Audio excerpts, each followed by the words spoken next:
Jim Joyce, Here we are. welcome to Wednesday. We skipped last week, you and I, but just to remind everyone, we Jim and I started this because we need a stage, and both of us were at conferences last week. So, Right. how was what was it, Lisbon, right? Web Summit. Li- Lisbon at the Web Summit, me and 70,000 of my best friends. Well, I Boardrooms. was at a much smaller one, and we missed you. I know the year before we did a Yeah, live shot from Frontiers Health. This year right. was which David was Klein. with Mr. Klein, David Klein. So I got to see him as well. Okay. And Um, what was the quick on Frontiers, the what's happening, what's going on? Honestly, it was great. It was like just lightning fast, even though it was a couple 2 days, right? Lightning 10-year fast. I mean. anniversary. 10-year anniversary, so kind of I'll say call it a big celebration, just mic drop moments. Yeah. Lots of AI and predictions. Yeah. I actually love how the Frontiers team did it, kind of 1 to 2 years, 2 to 5, and then 5 plus, because it's very hard to do like, hey, what's the next decade looks like? So Okay. things change, Yeah. but. Yeah, and then I just literally this morning got back from Leaders in Health. So Jack Craneler and team Oh, yeah, yeah, yeah. organizes That's what it. we were It talking about. So you got great, the special invite. great event. The more to talk about on that, but Yeah. this is a good segue into the fact that Jack actually was, along with Jay Parkinson, our two long format podcasts. Okay. Right. And we're super excited to, uh, Tim, I just shot Tim a note, so he's joining us now, Tim Wentworth. Okay. Um, So as and he's so entering. as he's entering, so just, I was a young pup when I started at the good old Medco Health back in the day. Okay. And Awesome.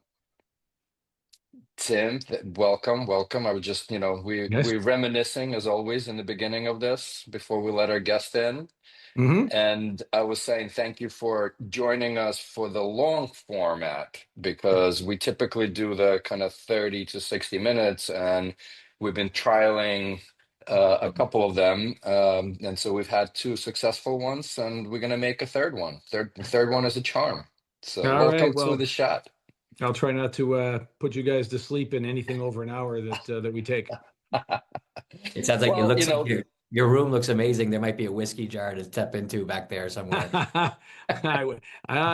There's no alcohol in this room at the moment, but that's the key words, at the moment. Welcome to the shot of digital health therapy. That does not mean that you need to take shots. I think as we started Mhm. this in the pandemic, I think that was literally the reason. But here we are. So why don't you, for our millions of listeners and viewers, just tell us a little bit about Tim. Kind of go all the way back. Oh, What created What you, created Tim? what Yeah, created who is Tim? What who's your Tim? your your DNA? Yeah, I mean, Tim is the oldest of three boys. He's the product of a broken home. Started legit working when I was 14, 15 years old. I was literally, there were moments I was picking up trash in a parking lot before school at a shopping mall for money. The guys would pick me up and take me there. My mom was the mall manager's secretary. Learned how to work at a very young age. Um, and we grew up predominantly in Rochester, New York, Okay. and was going to join the Marines because that was going to be the only way I could sort of see a way to the future, given our financial situation with my mom as a single mom and three boys. Um, and amazingly, out of the blue, got a community college needs scholarship. And so I ended up going to Monroe Community College in Rochester, New York for 2 years. And then was one of the first 2+2 kids to transfer 100% of my credits to Cornell. Uh, Amazing. and the SUNY What's the system two still plus has two? that. Two plus And two what? is you do 2 years at a community college, Okay. and then all of your credits transfer, assuming you've done well, and you can then in 2 more years have a bachelor's degree at obviously a far reduced cost. And for me, it was, I didn't know what I was going to do after MCC, and I applied to Cornell, and amazingly was one of the 17 kids they accepted out of I think 180 applicants that year. Wow. Yeah, and all my credits transferred. And I'll tell you what, I was well prepared. I mean, I'm a walking advertisement for community colleges because I walked out of Cornell top 10 in my class. But I never looked back. There was no chance of going for a master's degree or law school, which a lot of my colleagues at school were going to. I went to work, got in the music business, and I spent Hmm. 3 years at RCA Corporation Oh, in really? the human And resources department of RCA Record Company. Oh, and wow. But how Tim, did yeah, yeah, but go Tim, ahead, Jim. do I have to do you remember the day when you found out you got into Cornell? I do. I remember 2 days very distinctly in my life. The day I got the community college scholarship that I did not apply for. I was going to the Marines and it was in my mailbox. And I was a latchkey kid, so I was the guy getting the mail before mom got home. And there's Right. this letter to me from MCC, and I looked at it and I go, I guess I'm going to college. And yes, I do very distinctly. I remember that because I didn't think I would get in. Mom's car broke down on the way there. I was like a sweaty mess because I had to do an interview. And That was like Eugene raising capital, right? Like that was Yeah. you sweat The buckets. sweaty mess. I like it.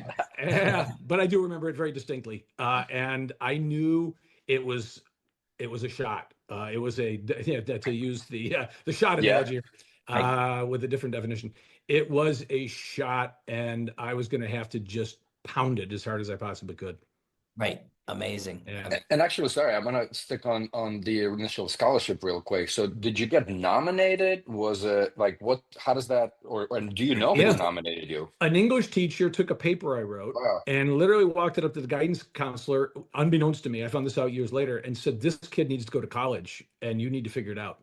Wow. And I was in a public high school, very good one. Thankfully, lower middle class neighborhood, but it's one of the great tragedies today is so many kids in neighborhoods like that don't have schools like I had.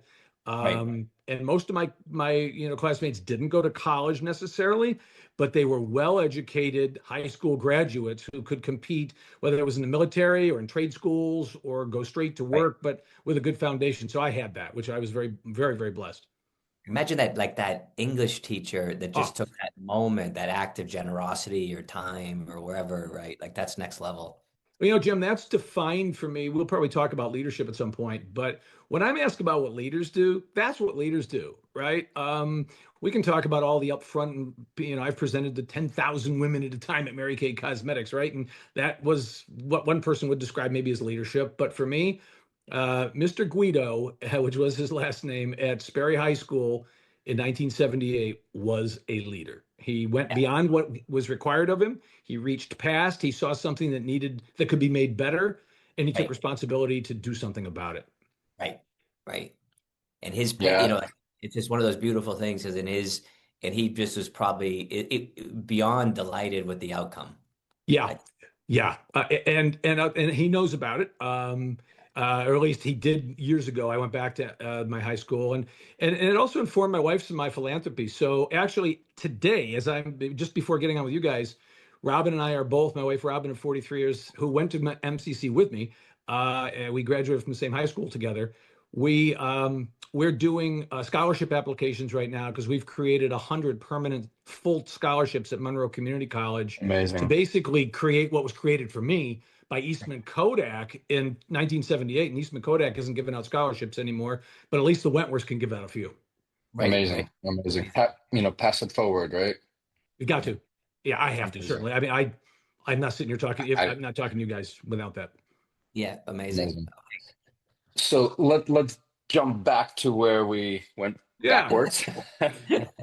So I was an HR guy in the music business, which means, I didn't have a lot to do because they didn't pay much attention to HR back in the 80s. But it was a lot of fun. But here's another leader that went far beyond. Had a manager there that joined us from General Foods, head of marketing. And I was kind of doing some heavy metal marketing-y kind of things, from my HR role. I was kind of moving into the business. And he put his arm around me. He said, "You're never going to learn proper business skills working here. You've got to get on with a real company." And ultimately hooked me up with a recruiter that put me inside PepsiCo. Uh, and I then spent 10 years there. Okay. Hold PepsiCo. on. Music. So let's double click on music.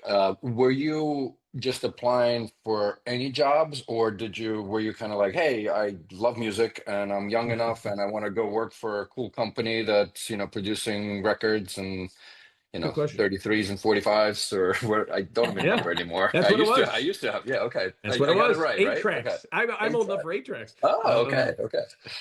I graduated Cornell in '82. That was the Reagan recession. There were not a lot of jobs, even for graduates from a school that was as well regarded as Cornell. And Right. so RCA, there were companies that came to campus. RCA at the time was a conglomerate. They owned Hertz, Yeah. they owned Oh. CIT Financial, they owned NBC. And so I knew they were an interesting company. Mhm. I knew a little bit about them, and I took every interview I could get on campus. And they uh, were one of two companies that offered me a job. The other was a retailer, and I really didn't want to go into retail unless I had to. It wasn't ironic given Yeah. how my career has ended, Yeah. but at the time, I really wanted to go into a corporate sort of environment in a major corporation. And RCA, I was very lucky. I mean, IBM was hiring, Kodak actually at the time, and Xerox from my hometown of Rochester had Right. both hired off of the campus, but they didn't offer me work, and RCA did, and so for that I was grateful, and I ran, and actually I was supposed to be on a rotational program, which at the time those were pretty attractive opportunities to come into a company and rotate through a couple of functions or even a couple business units over a 1 year to 2 year period. In my case, I started at RCA Records in New York, and I one of my rules for young graduates is get a great first boss. I had a great first boss, actually two of them, and Good. they basically said, "You're staying here. It will rotate you here through different learning experiences." Right. And so I came in. I was writing training programs, but I helped negotiate a contract with the national broadcast engineers. And I did some staffing and hiring. So they gave me a very broad range of experiences inside of RCA Records, and I didn't rotate. Okay. You were like the entrepreneur. They were just, you were throwing shit your way, and for They Tim just to threw stuff solve at me. stuff. They just threw stuff at me.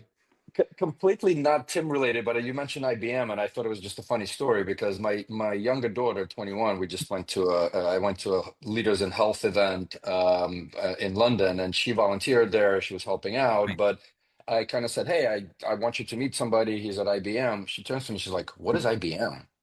Just think about that, right? Like, I think I'll say our generations know, It's amazing. the younger kids don't even know what IBM is. So just a little side note, I thought it No, was it's incredible fascinating. though.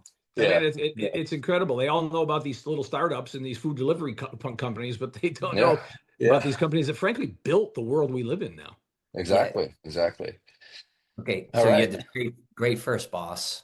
Yeah, great first boss, and then a great enough first boss and colleague to move me out into Pepsi to say, listen, we'd love to keep you, but you need to go learn some other stuff. And Right. there's a lot of reasons that didn't happen inside of RCA, but I went to Pepsi, and Pepsi was, man, oh man, that was at the time considered sort of one of the best managed companies on the planet. The fact they Yes. hired me astonished me.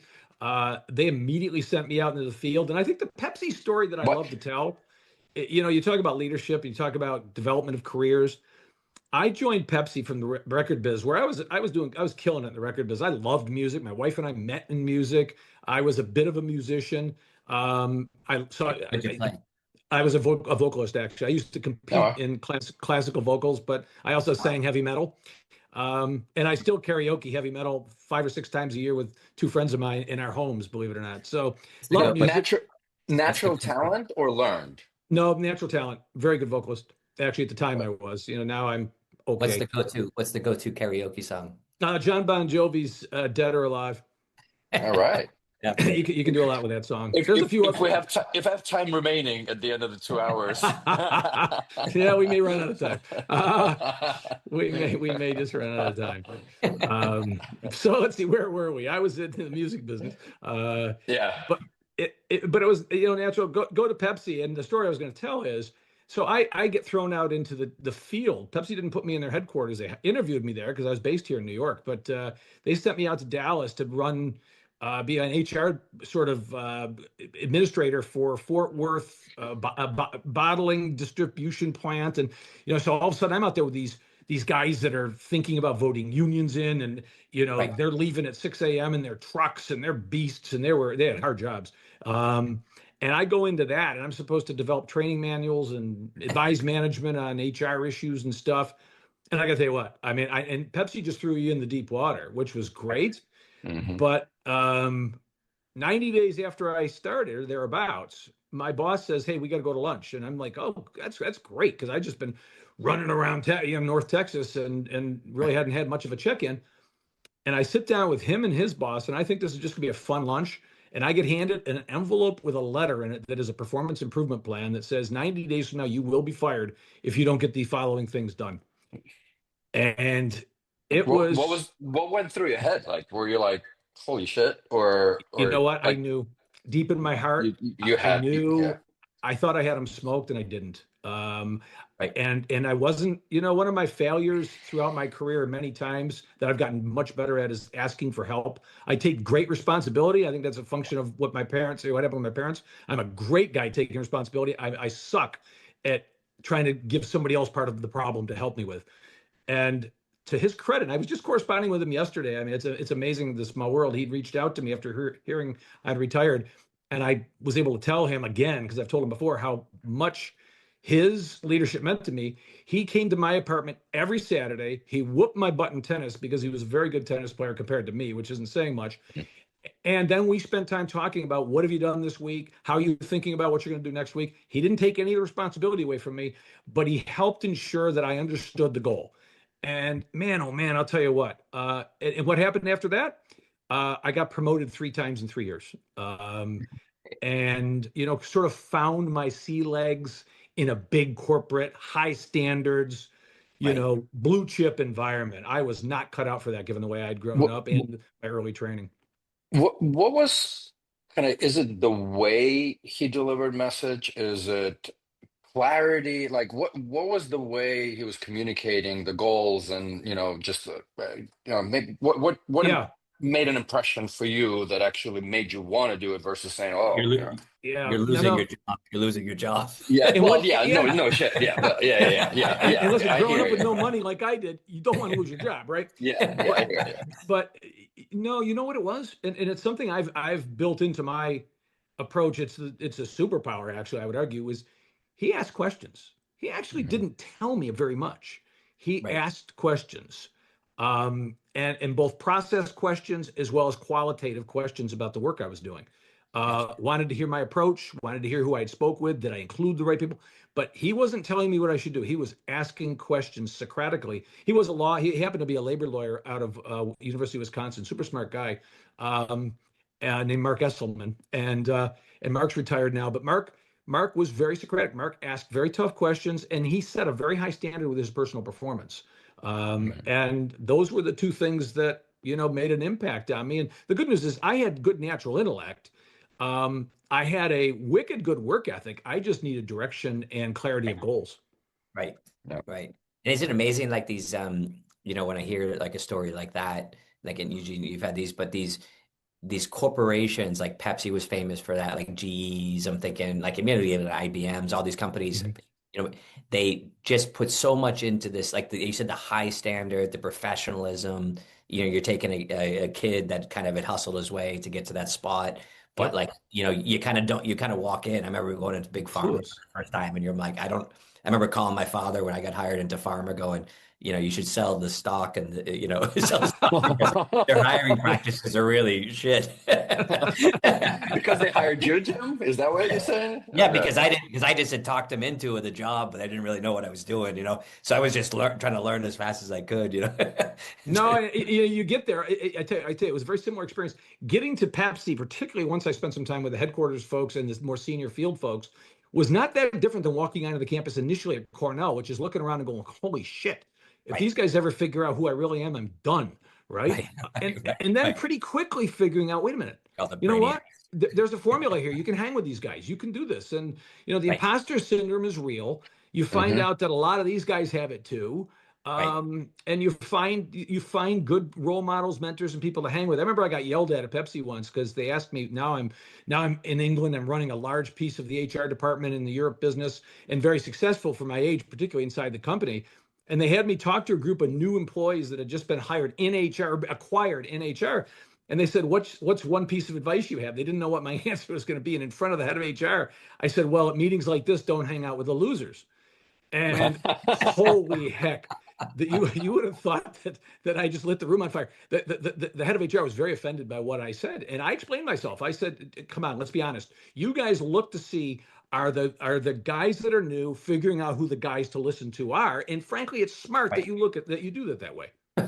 But Tim, what I remember, and again, as you were coming in, I was saying I was a young pup, right? I mean, I spent a decade at Medco pre kind of or right around that ESI thing. And the one thing I do remember, I mean, I don't think we interacted that much, but it's, big corporates are full of BS. Really, I Oh, mean, let's face it. And I remember, Tim, your approach was really no BS. It's like just I mean, just say how it is. I truly like those are the things that I kind of took out I from the appreciate decade. I But appreciate that that is your memory. I would have certainly not. I would not quibble with that general perspective on how I kind of try to comport myself. I mean, I've told some people, for example, like folks worry about how they're too performative. And so I think one of my superpowers at that point in my career, particularly, because I came into Medco, I was 38. So I was still pretty young for a guy in a big job like that. Right. One of my superpowers was if I didn't understand what I was being asked to do or I should do, I'd go back in my boss's office. And if I had to go back in twice, I would. And I'd say, listen, I want to spit this back to you to make gosh darn sure I don't aim wrong because I'm going to nail it, but I may nail the wrong answer or the wrong goal here. And Mhm. so, I've always had enough um, comfort in my own skin, I guess, to not worry if I looked a little dumb or stupid because I know Right. that in the long run, you're gonna actually succeed more. You're gonna perform better. And also, I got to tell you, and this is my reputation at Pepsi. I still have some paperwork that they wrote this on, which was it says not political, right? And to a fault. But you know what? I truly believe the way to get from point A to point B generally is a straighter line, and most people mess that part up. And so for me, and also though I can't tell a lie here. I mean, I'm lucky. I am, I'm not a dummy. I'm pretty smart and I have really good EQ. And so with those two skills, your best approach is frankly to just go straight at what do the customers Right. want? What's the business problem at hand? What's going to help the company? And the only time you're in real trouble there is if you got a bad boss. And I only had one in my whole career, and he was horrible, and I left very quickly. But if you've got decent bosses and decent colleagues and work in an environment where ultimately the cream rises to the top, and I tell young students this all the time: don't worry about cash and your content of the job. Get culture and career pathing from a company. Those are the two C's to get first. I always made that my goal. And in those kind of companies, if you pick those kind of cultures, you don't have to do a lot of BS.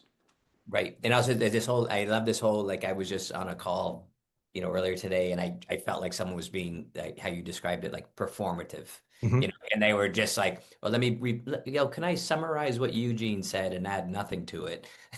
Bring it, spit it back to you. And Just love hearing themselves talk. yeah, my face Yeah. gets red and I get a, No, you know what my meter is? I mean, because I grew up so blue collar, right? And I got two brothers who I am dearly close with and I love to death. One retired as a car mechanic, the other retired as a building maintenance guy and a stationary engineer, right? in And my Rochester. my mind always goes to and they always work. They never were out of work. They've paid off their houses. They've done it the right way. Obviously, my life turned out differently than theirs, but we're still Yeah. super, super, super close. And one of my just mental models is would they think I was an asshole if they saw Right. or Hmm. heard me doing what I'm doing right now? Right. Right. Like, what are you doing? And it's a great standard because I in my gut know what Right. that looks like, right? Right. Yeah. The, I the, mean, if the mechanic was here, he would say, well, hang on. Why are you doing that? and my mom, I love her to death. My mom, who raised us boys and has got us a place in heaven for sure. When she talks about people who have money, it's like she forgot I have some when she Right. talks about it because she assumes they don't care about others and so forth and so on. And Right. yet she knows I do. It's like there's this disconnect in her head, right? It's very funny to watch. But so I know I've got this inner voice that's pretty loud about being grounded, about Right. we all put our pants on the same way. There, but for the grace of God, go I. A heart of gratitude really does ground you. But it Right. also shows how you show up at the office. It really does, because you just realize that the worst thing to do is kind of try to deceive other people when you can't even, be honest. Right. So let's go back to I think London, right? you Yeah. said Ruined my Pepsi, and you were Pepsi. it was you just yelled at your HR boss, or sort And of. then you told her after you don't want to hang out with losers. You said you don't want Yeah. to hang out. You Yeah. don't want to hang out with her. Yeah, exactly. No more losers. I became one of the losers then. But that was at a time when I'd been passed over for a role, and I was kind of deciding to leave anyway. So my amount, what I had to lose, was somewhat less than it otherwise would have even been, and I felt a little trapped over there. So I called an old colleague of mine who had worked. I'd hired at Pepsi International. He was then at that time at Mary Kay as the number two HR person. And I said, listen, I'm just going to need, I'm going to need some help finding my way back to the U.S. If you hear about any HR jobs open, I'd be really interested. And he said, well, why don't you come here? He said, we're going to be looking for a head of HR. And I had never been the head of HR of a corporation. Mary Kay wasn't public. It had been taken private in an LBO in the 80s, very successful LBO. But it was a big company. It was one of the 100 best companies to work for in the first and second books by Bob Levering and Amy Lyman.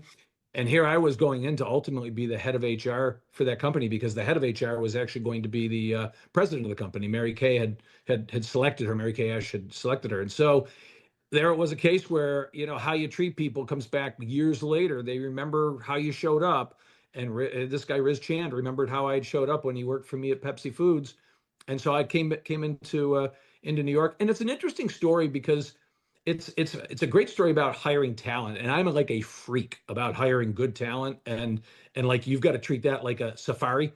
Um, so I I love come to it. Pepsi. I tell the Pepsi guys I'm going to work for Mary Kay, and they said, "Well, you got to come to New York and talk to us because that's going to look like you got fired on your resume." That's exactly what they told me. And so I said, "Okay, I'll come to New York and listen to you," but I've really pretty much made up my mind. The CEO of Pepsi, or of Mary Kay, I said to her, "Listen, I just got to go. I got to go through this process, and then I'll formally have given my notice." She said, "When are you doing it?" I told her. She said, "You and I are having lunch that day after you're done meeting with them." She flies to New York, meets me right after I see Pepsi, completely deprograms me, and shows me why I'm going to be important to Mary Kay. Really smart. It made it I very easy for me to leave a Caught you great right company. there. Caught you Yep. right there at that Yeah. decision point. Right. Yeah, Yep. that's like an empath, right? They kind of, Brilliant. you're going to come out, it's like whoever just came out of the office, you're going to be full of why we love you and Yep. this. But You're going to keep it. you mentioned about hiring practices, and entrepreneurs, it's kind of always be closing, right? But we also have a mantra, always be kind of recruiting, Yeah. right? You and not it's not when you have the openings, it's building the relationships, it's building the trust, it's building the network, it's knowing who to call. And I think kind of the ABR versus to help Yeah. you ABC, right? So Yeah. It's really true. It's the key differentiator for most businesses, honestly. Okay. So a safari though. So, okay, so, so yeah. safari. So So she she was like a safari hunter, you're Yeah, saying? and I was I don't know, pick your favorite animal. I don't know. I wasn't fat, so I guess I wasn't an elephant. I don't know. I wasn't fast. I wasn't a cheetah. I guess I was a bit of a lion then, actually, if I'm honest about it. I was, I had done a lot of pretty tough work. Well, I just came back. I was in Tanzania for a safari over the Oof. summer. It was epic. But how, like, I love the analogy because just how organized, the Mhm. whole Oh safari yeah. system, the role that everyone has. So I'm just picturing you I, with the, I Yeah, had yeah. Jim do a selfie for Marina, my wife, because her spirit animal is a giraffe, Huh. and because of the curiosity and just kind Hmm. of so Looking thank you, Jim. around. She's gonna, yeah, looking around. yeah, She's yeah. still very I happy got about the, you that. see that one? I got the giraffe bending over. Yeah, yeah, yeah. That's so cool. It's on my short. I don't have much of a bucket list because I've been able to do an awful lot of things I want to do, but a safari is on my short list of things still to do. Yeah, go to this Tanzania one. Tanzania. It All right. was epic. We learned a little, and we did all the we went out with the tribes and the woods, and it was just. And to Yep. be honest with you, like I've done a lot of traveling, like both of you guys, and it just transformative. Yep. Just that, and everything you hear about like the trips in Africa was just Yeah. complete. No, I've heard that. And my Amazing. wife's answer is I can see them all in a zoo. I'm like, don't like you so shouldn't Not, go then. If you truly believe that, you should not go on a yeah, safari but then. you'll love it. It's not that you Yeah. could do the glamping thing too, like you could Yeah, do sure. Yeah, it Just doesn't tell look too the stuff I've seen doesn't look too tough. just tell you're going somewhere else, and surprise. Yeah. So And Anyways, so so yeah. so Mary Kay, so I'm going to help you make the health segue here because I go into Mary Kay as the head of HR. And one of my first experiences, we were self-insured employer for healthcare ah, costs ah, for about 2,500 of our employees. Then we had 500,000 of women, mostly women out in the marketplace as independent saleswomen, but our corporate employees were self-insured. And we had a year where we had 8 preemies and I think 12 really nasty mental health situations. And those blew a hole in the underlying assumptions that we were using for our stop loss. And I remember having to stand in front of Mary Kay Ash herself, as well as the executive team, and explain why it was we were going to have to dip into, the cash to the tune of a couple of $1,000,000. And, having been the benefits, I had been responsible for benefits a couple of other times, but having been sort of the guy responsible for, you know, uh, all of that, and having to defend it to the business and seeing the opportunity cost of not doing it well, uh, changing vendors. The market began changing then. That's when, there were a number of mergers and acquisitions that were going on in the late 90s, in the mid late 90s in healthcare. And so that was a big part of my remit at Mary Kay because it was one of the biggest variable areas. And I had been a comp manager earlier in my career, and comp managers always got paid more than benefits managers. And by about the late 90s, you began to see that flip because the healthcare purchase inside of a self-insured company, particularly, suddenly became a much more variable outcome sort of process to properly manage. And you saw people moving from finance into benefits rather than when I started working at RCA later, RCA Records, it was this room full of ladies that processed claims, and that's what it was, right? Now you had some of your highest potential HR people moving into benefits because that's where you can make the biggest difference. And I saw that firsthand those years at Mary Kay. Okay. You mentioned self-insured. I mean, it sounds like you guys were pretty early on-ish, Yeah. right? I mean, what was it, the kind of mid to It was late late 90s. 70s? Well, Oh, but sorry. So the self-insured thing was, the yeah, the self-insured self-insured thing, thing but was, that yeah, pickup took way long. I mean, way long. like it Mary didn't, Kay yeah. for a company that size was very early, but they were, it's funny. I've only been in Fortune magazine once. It was in 1998, and Sean Tully, their EVA writer, which we were an EVA company, which was basically leverage the heck out of return on capital, called us one of the most financially sophisticated companies on earth, which we were. People just didn't Mm. understand the business. And I can tell you, the folks that predated me there that made some of these decisions, the self-insured decision was a very good decision over any given 5-year period. And they saw it, they felt pretty comfortable that they could kind of manage The both the risk. inputs and the risk. Yeah. So we were early. And just to stop for a second, so Mary Kay, what a fascinating brand, like working for that, like what a fascinating company. Like Amazing brand. 500,000, so it just feels like this incredibly clever engineered Mhm. marketing machine, or what was that like? Yeah, I mean, it's exactly what it was, and that's where I really learned this idea that you've got to like relentlessly focus on the people you're serving. And if you look at what happened, I actually it was part of it was my decision actually, I suppose. Maybe the most fundamental decision that we made that Avon made differently, and that Avon now doesn't exist for all practical purposes. And Mary Kay has over 2 million Mary Kay ladies in China alone. And I Hmm. opened China for Mary Kay, or reopened China for Mary Kay. But the decision that I made that I think is really an interesting leadership decision with my team was we had this thing called the internet. And the question was, we knew we were kind of looking like an old-fashioned model, the sit at home, have parties model. And yet we had all these embedded customers that loved our products, and our products were well made, and they were priced right. And the question was, what about the customer that doesn't want to call her beauty consultant to replace her lipstick or replace her skincare regimen? Right. What about that person? Can we do business direct with them and ship either to them or to their beauty consultant to deliver to them, but basically give them a direct channel with the company?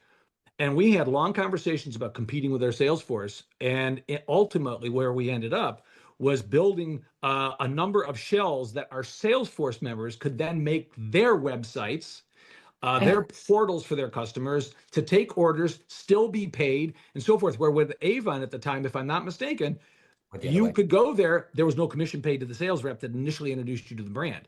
Right. And they forgot about that. And Andrea Young was a very famous CEO, but that mistake that was made is one that would be, I'd love to have a chance to talk to her about it sometime, because at Mary Kay, we made a different decision, and I think it changed everything. The And digital transformation leader, right? I mean, it just Yeah. boom, Yeah. And adopt it. also, wasn't it like I felt like it was also one of these like great empowerment brands, right? Like this idea that like what like the Avon, the Mary Yeah. Kay, We sold human Oh, development. And that's right, why I moved into, I became the head of, I left HR and became the CEO of International there. I moved into the business there. And it's largely because making makeup was something we did, but developing human potential was really right, what we were all about. right, right. And people can like, you could have like I always think about those things. It gave a ladder. Like if you think about your own experience, Yeah. right? Like someone gave you a ladder to community college or got you whatever Yep. it is. But you still had to do the work. And You still and had to do I the I, work. I tell you what, man, I remember sitting next to Mary Kay Ash in my first week of the job. She's sitting there and people thought she was this big pink haired, or pink lady, whatever. And she's going through a list of people whose cars are going to be towed out of their driveway because they stopped making production. And the thing I never will forget is she looked at this one and she looked at it and circled it with her red pen and she said she's not going to lose her car. And I said, "Oh, why?" And she said, because she had cancer and she turned her unit over to somebody else for 6 months and she's just coming back and I'm going to give her another 6 months. Now, that said two things to me. It said something about values and it said something about knowing your sales force. Right. Knew the detail. Right. Like Yep. you, yeah, yeah, yeah. Yeah. Now, Crazy company. before we kind of the segue is getting there to the healthcare side, but it's interesting because you kind of said, well, Pepsi, then Pepsi International, right? Like, what was driving you? Were you kind of coming into the office and say, hey, there's opportunity international? Was it what attracted you to go outside of US and open up markets and or I mean, I'm sure you could have just been growing within the US Yeah. market and staying close to the family, et cetera. Sure. Yeah, my wife and I, we had 8 years in a row with a different holiday card address during one period of our marriage.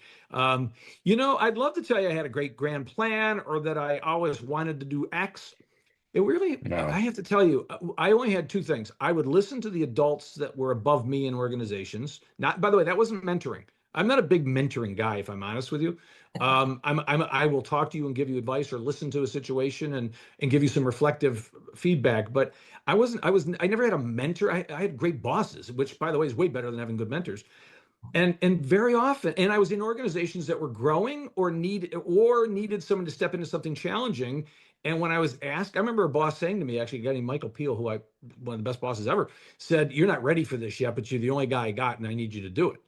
And it's like, wow, okay, but you know what? You're betting on me. I'm going to go in and give it a shot. So I never had a plan. I never had, I went where I was pointed by and large.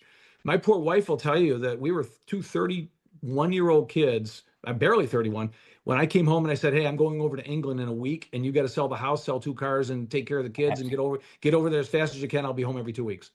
Yeah. Um, I just went. The thing that motivated me was fear of losing my job, fear of having no money, and also though I always judged, am I getting flat on my learning curve? Because and thankfully really only maybe once did I feel like I had to go into my boss and say, okay, I don't mind running against my own lap times, but for how much longer? Right. um and so thankfully being part of organizations that are growing, the bigger danger, and this was the danger that I faced, was you don't actually run your own lap times to see if you can improve them. You move every 12 to 18 months because the organization's got such an updraft based on growth, and you Right. don't get grounding. And so that was the bigger concern in my career most of the time, because thankfully the businesses I was with were growing. I'm also feeling like, I might be wrong because we obviously don't know each other that well, but is like a little bit adrenaline, right? You're a little bit of like bring on the chat, like an adrenaline junkie. Like, maybe what's the cliff I'm gonna. Yeah, no, and I was going to outwork anybody, but it needed to be interesting, right? Right. Yeah, my girls gave me when I retired, they gave me a card that is, are you guys PG rated or R rated? I'm curious. We're fine. We're You go for we're fine. This is the card they gave me. fine. I said, well, you got the Love message. it. All right, for our listeners, effing quitter. Effing quitter. I mean, happy retirement. Yeah. They got the message. No, I never felt like I was doing work that didn't matter. And I always felt, I'm very fortunate, except with one boss, I always felt quite supported. I always was interested in the business I was in. I think that's the other thing is um, I was lucky. Those are great brands. Pepsi, Mary Kay, as you say, Merck Medco. We can talk about Merck shortly, but going to Merck was the best managed company probably on the planet the year I joined them in 1998, 99. Right. RCA Records. I mean, crap. So I was very fortunate. I never worked for a company that had no tangibility in terms of what it did.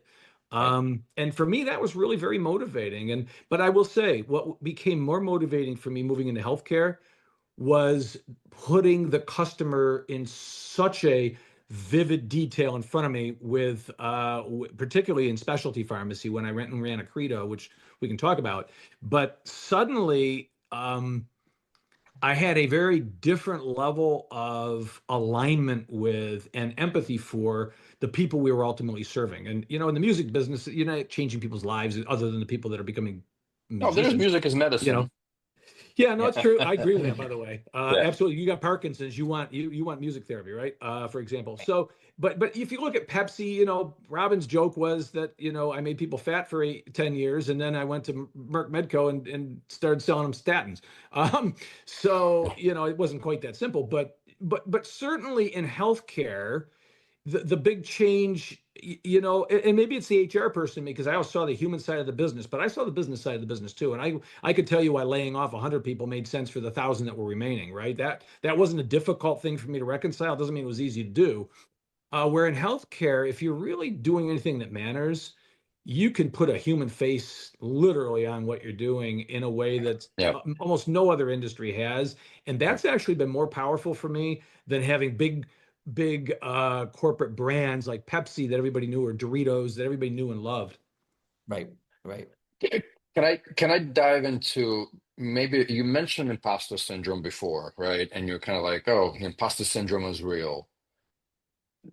Did it ever disappear for you? Like, taking on the international gig, uh, going for, whatever, every new step, every new jump, does that disappear for you over time? Um, I would tell you it didn't disappear probably until after I came back from a credo. So what was I then, 48?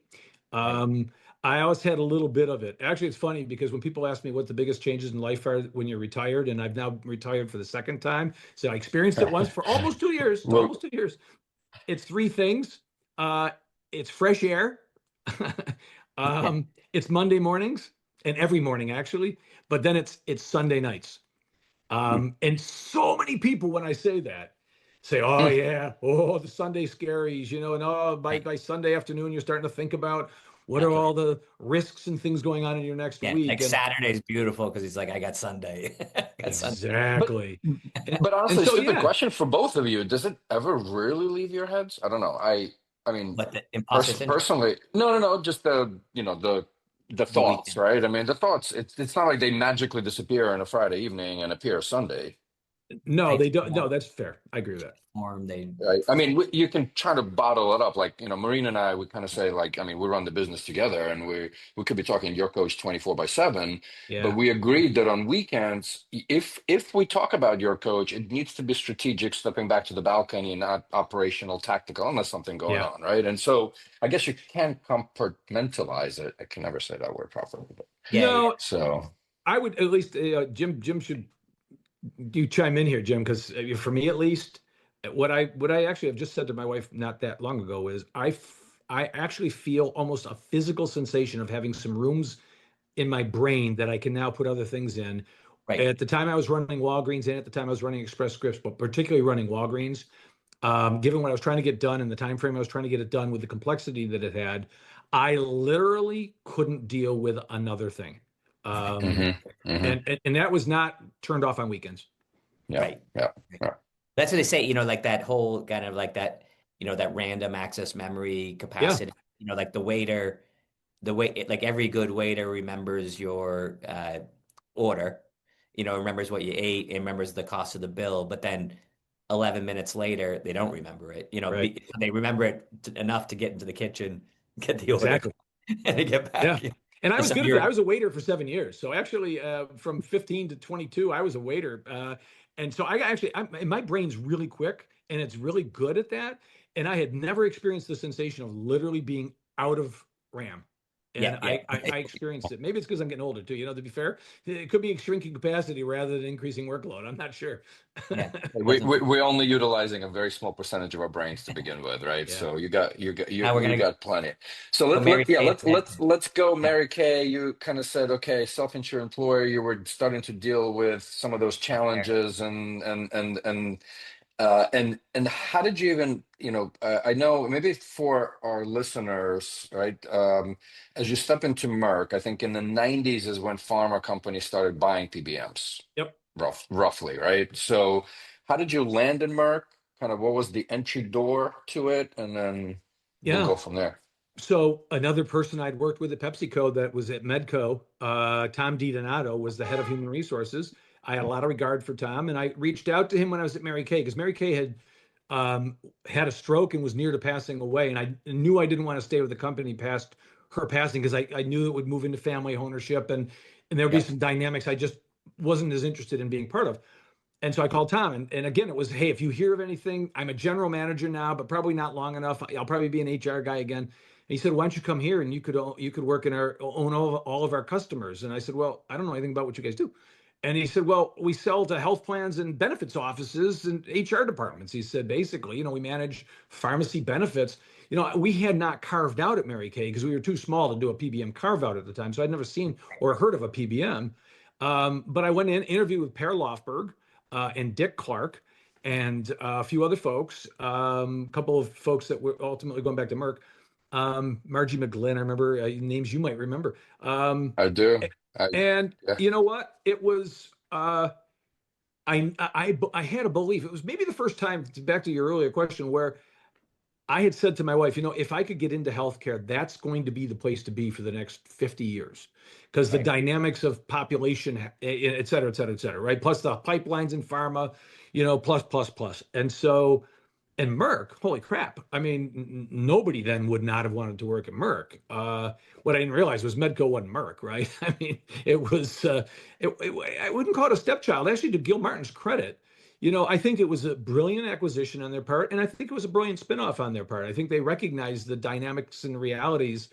And so for me, I joined not thinking I would be part of a standalone Medco. I joined thinking I'd be in a division of Merck, and I had no plans to go outside that division. I said to my wife, we're moving to New Jersey, which, by the way, moving to New Jersey from Dallas is not the most enjoyable move. White Plains was It, it Franklin was just Lakes was, a beautiful. White House It station. still is. Yeah, we added a digit to our house price at a time when we didn't have that money.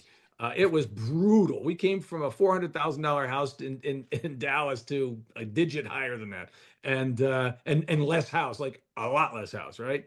More land, I suppose. But and we had such good friends. The kids were settled then. They were Right. 12 and 10, and so it was a tough move. But the pull of coming to a Merck and being part of sort of healthcare. I That was told in the Robin 90s, late this 90s. late 90s, 1998, December. Okay.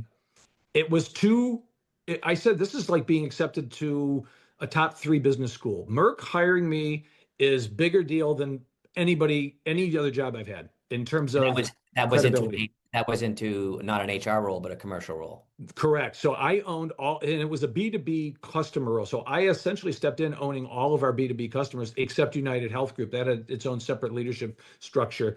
But all of Okay. a sudden, I had these companies that were spending hundreds of millions of dollars a year on carve out PBM, the Verizons and their retirees and AT&Ts. And And you really I, knew how to talk And it to was the HR already 10. Sorry, go ahead, Jim. Talking over each other. guy. No, go ahead. Go ahead. Well, I was going to ask from a revenue perspective, in the late 90s, it was already tens of oh yeah. billions. Yeah. It was probably close to 30, if I'm not mistaken. Yeah. Yeah. And I had never seen a B2B contract in my life. Right. And all of a sudden I'm responsible for teams that are doing the things that PBM teams do with customers Right. who, and I step in and I never forget it. I was my first meeting was at United States Steel, and they were wanting, the problem that they had was they wanted to have us block acute meds at mail. And I didn't even understand what that meant. What that is. And of course, what it meant was they had a zero mail copay at the time. And so people would send their penicillin prescriptions there, wait 3 days or 5 days, rather than pay a copay to get what they really should be taking today because it was for acute, right? Right. It was classic behavior, based on incentives. Yeah. And so I had so much to learn. Plus, Viagra had come out like the month after I joined. And so I'm sitting in meetings where we're talking about male penetration, but we're talking about male service penetration into the book of business. And then we're talking about Viagra, and my head was exploding. And, that is where I came up with my rule, though, because I was learning a very new business. I came here 90 days plus ahead of my wife. And Glenn Stetman and I have talked about this. I took, and he was very helpful. He was a seeing eye dog for me back then on the Glenn is an clinical amazing stuff. guy. Amazing. Find a seeing eye dog if you're joining a new industry, right? And he was my seeing eye dog. And what I did is I saved literally everything that crossed my desk every week and piled it up. I couldn't read it all. And then on weekends, I would have as high, no exaggeration, as a 3-foot high stack of reading. We had all the programs then. We had a number of other things that we were doing for pharma. Customer contracts were 300 pages long. And I would sit here all weekend and brew a pot of coffee and call my wife and tell her I hope she has a good weekend back in Dallas until she moved here. And I would read everything and then come in and ask Glenn and other people questions. And he was at, okay, yeah, and then, but Eugene, when do you come into the picture here, Eugene, where you were at So Medco? I remember joining Metco when my older daughter was born. So, and I actually remember getting an offer, but as I'm getting the offer, I knew Marina was going to go into labor in the next week or so. So I remember still telling Rob Pellegrini, I'm like, listen, I'd love to join you, but I'm going to need to take at least a few days off. And back to the leadership style, like, yeah, you got to get shit done, but there's a personal side to all of this, right? And yeah, so I came in, I think it was right before the spin out from Merck. I think they Right. finalized in 23, right? So, yeah. So yeah, 2002, we took it on the road. 2003, yeah. we actually got it done and rang the bell at the stock exchange. Because Right, I right. still remember one of my first projects was actually to quote unquote from a tech perspective to help separate the two companies. Well, Like, interesting. yeah, like With I what? just remember, yeah, yeah, it was like just landed on the desk. So that was, okay, uh so you were still there, Tim, at that stage, you were still there. I was, yeah. Yeah. I actually was on both road shows. I was very lucky.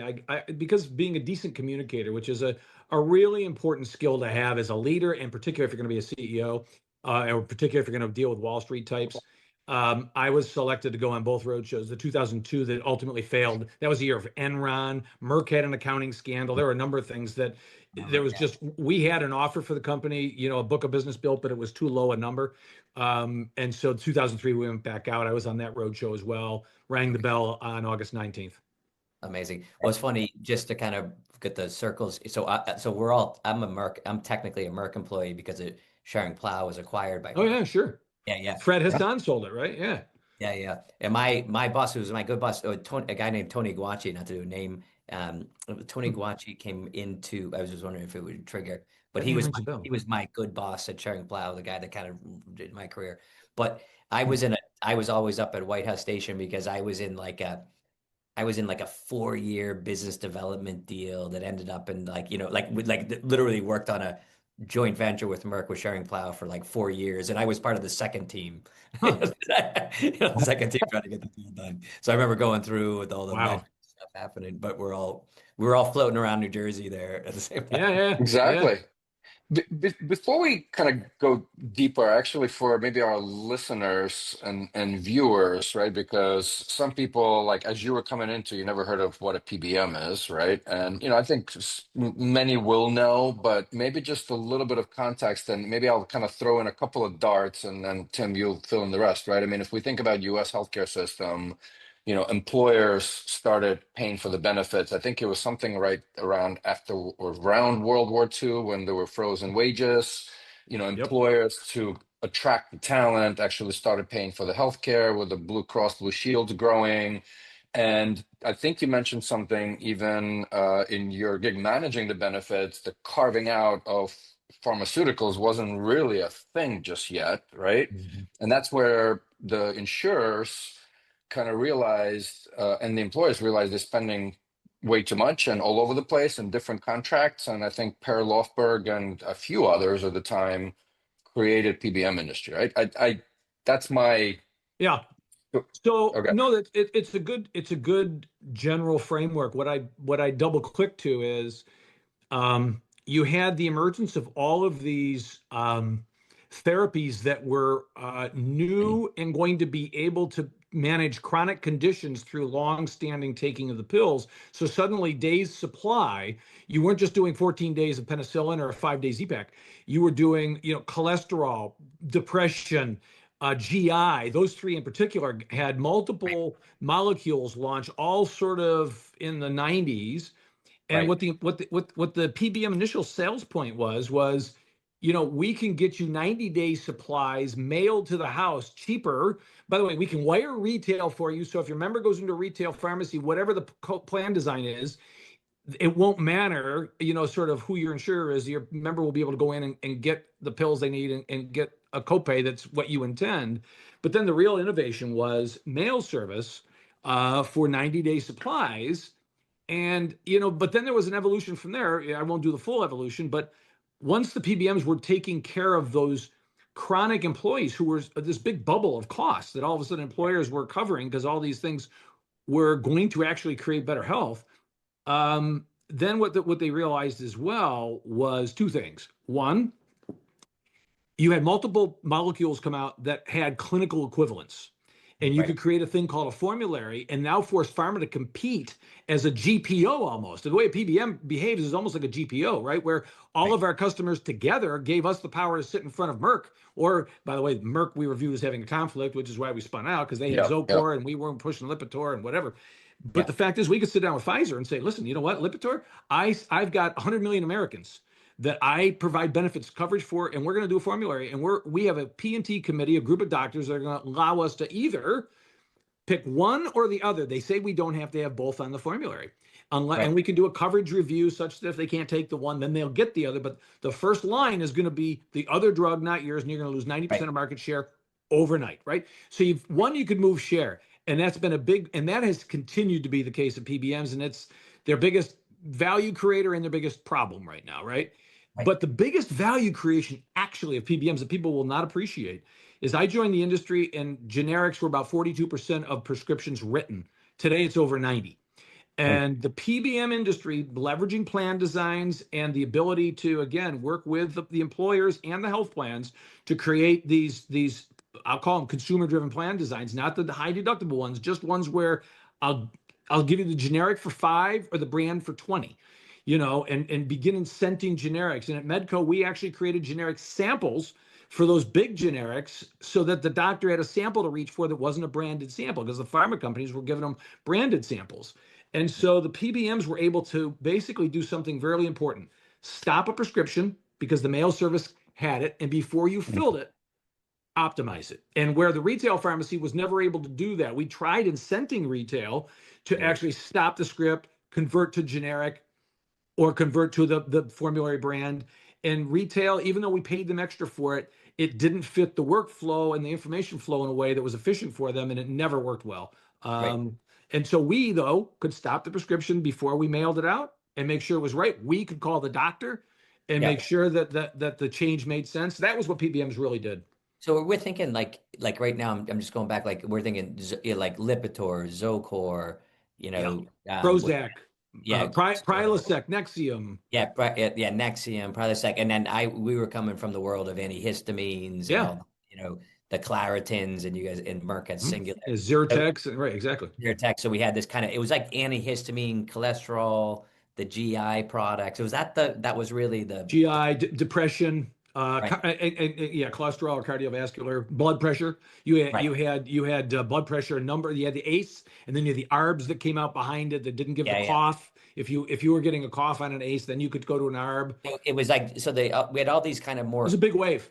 chronic, these famous kind of, the blockbuster Yeah. billion-dollar drugs came out that was no longer, the common, it was kind of this acute, use or that, and then everyone's on these things for life. And then, so then PBMs, I guess, really on the back of this, PBMs come in.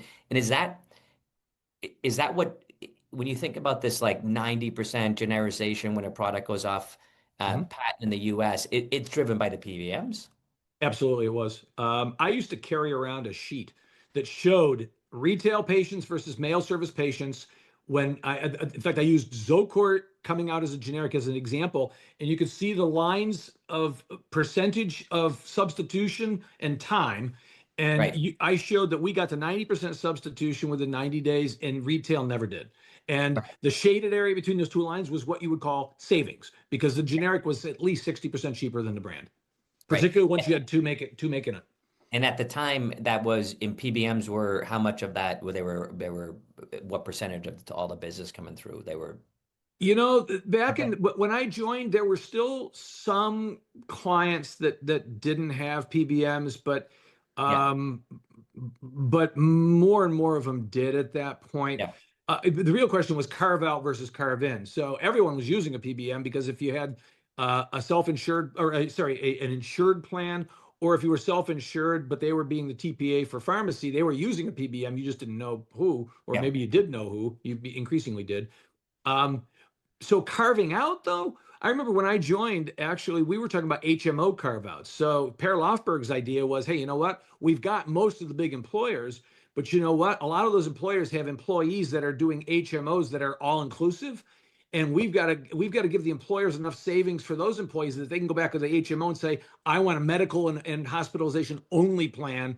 I want Mm. pharmacy pulled out, because I'm going to have all my employees on a single plan for pharmacy, and then they can then choose an HMO or a PPO or different plans. But pharmacy was singularized to get the leverage. Right. Okay. Wow.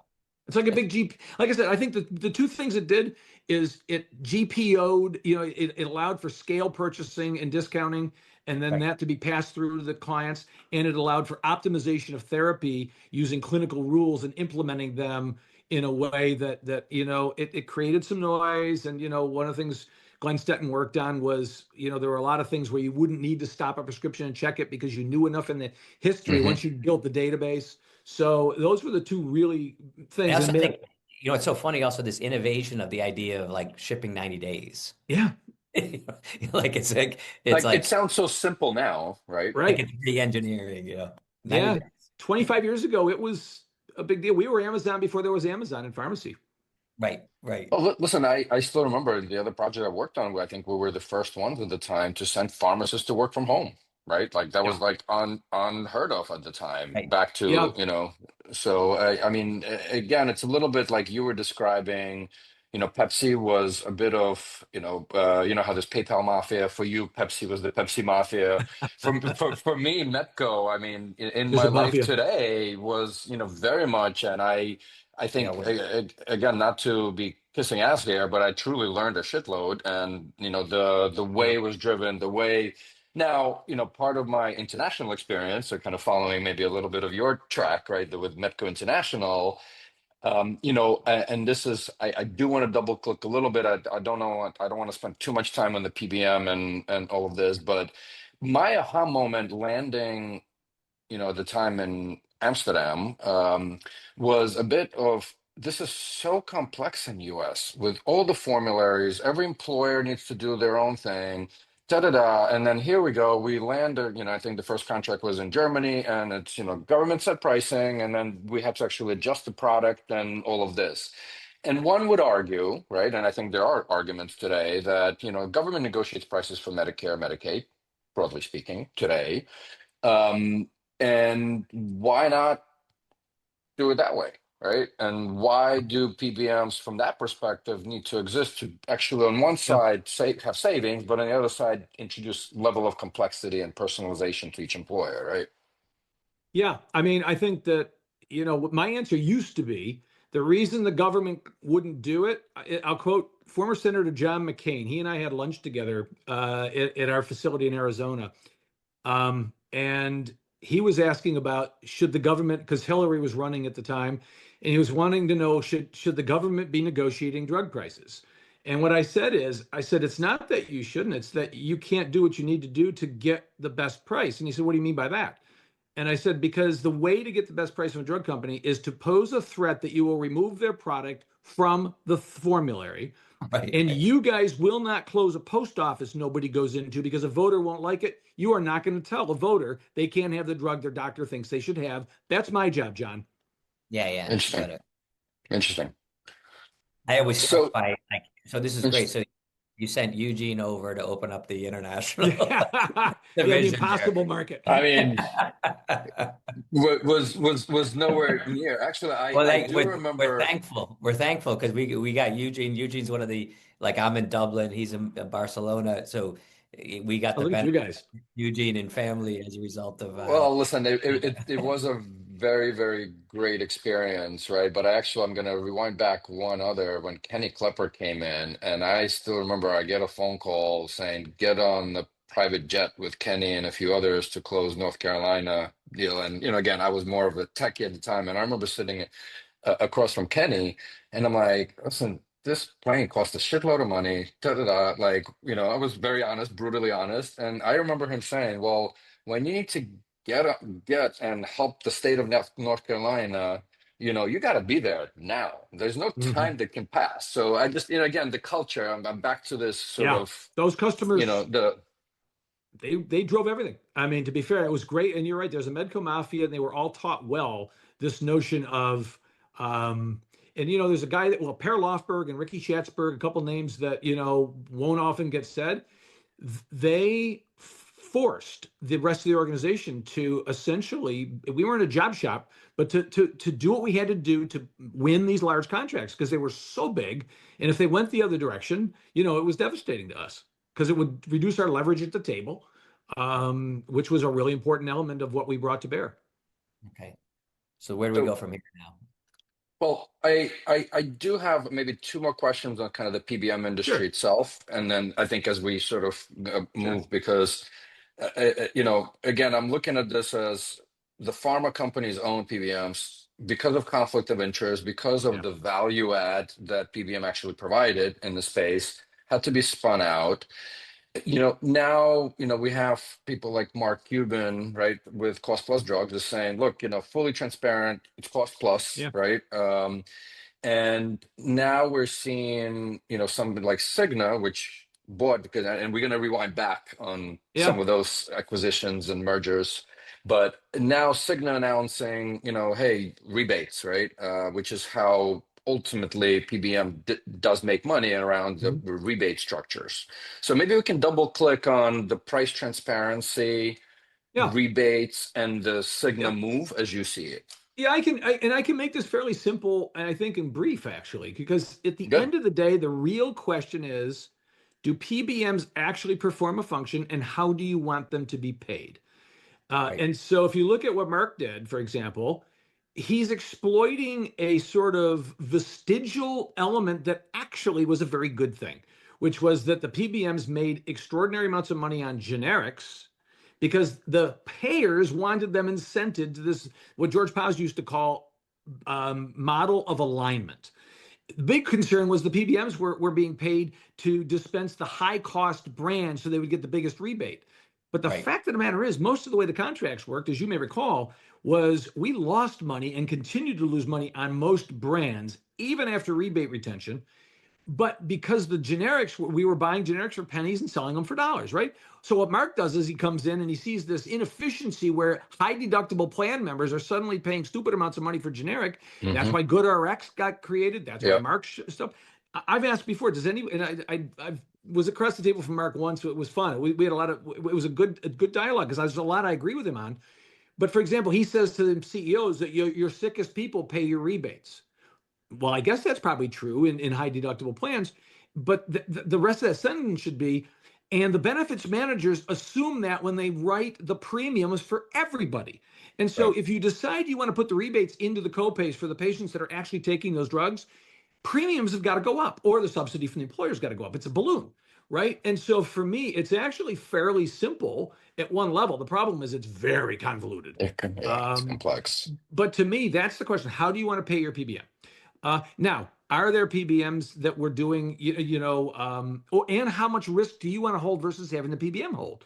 Because if the Right. PBM gives you a rebate guarantee that's better than any other PBM, and they happen to recover more rebates than that guarantee and keep 90% of the difference, have they screwed you? I don't think so. They've actually delivered what in a competitive bid was the best guarantee, and they over delivered on that, so they get to keep a little bit. That to me isn't sinful. Where it becomes sinful is in these high deductible plans where patients, right, are exposed to copays and therefore the list price of these drugs That's the thing to fix. And then Obamacare, actually, the one thing in Obamacare that made it even worse was you can no longer have an out-of-pocket max just for drug. It used to be you might have a $200 out-of-pocket max or $400 or $800, whatever, and then you'd have like 2,000 out-of-pocket max for major med and hospital, right? Well, once you combine those into a single $2,500, guess what falls into that bucket? The list price of drugs for Yeah. as long as you're paying them.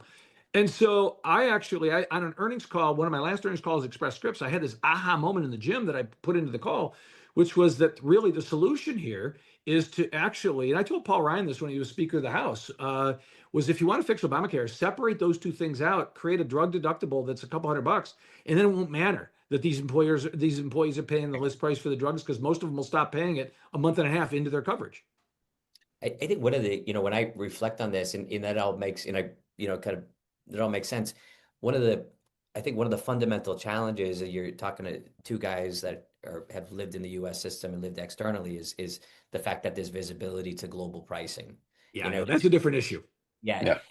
So it's one of those things. And then also there's probably visibility almost more so than there was in the past to different ways of living in different healthcare systems. Like, so right now I have, when I think about healthcare, that I might not get intervention the way I would in the States on a really great plan, right? Like some of the best clinicians and best systems. But I'm also not going to be holding a bill, for, in unfortunate circumstances that's going to bankrupt my family, right? Or, on the same side, the educational side. So it's this whole kind of like, back to Eugene's, of this like, the going over to Germany and saying, hey, why don't we, so we, with probably the right mode, but we've had this system that's so hard to unpack. And then I look and we say, okay, how much are you paying for this drug in Ireland where I live versus in the States? And in certain circumstances, you look at that, go, okay, that doesn't make sense. Yeah. Doesn't make sense. Although you're probably paying more for generics there. So it really is, it's so, oh my goodness. Look at the NHS. It's very complex. When Robin and I lived in England in the early 90s, we lost a baby and then we had a baby in the NHS. So we experienced it full stop. It was the pride of the UK. Today, that's not what you would describe it as, right? And there's a reason for that we're facing right here in the US now. It's very simple. We're out of money. And all of a sudden, choices have to be made, and you either let things get shabby and kind of just erode, or you allocate in ways that create winners and losers, and no one likes that in a political environment. But that's where we are now. This whole congressional thing is shutting down. I'm not going to say a lot because I prefer to not have to go talk about this on the Hill.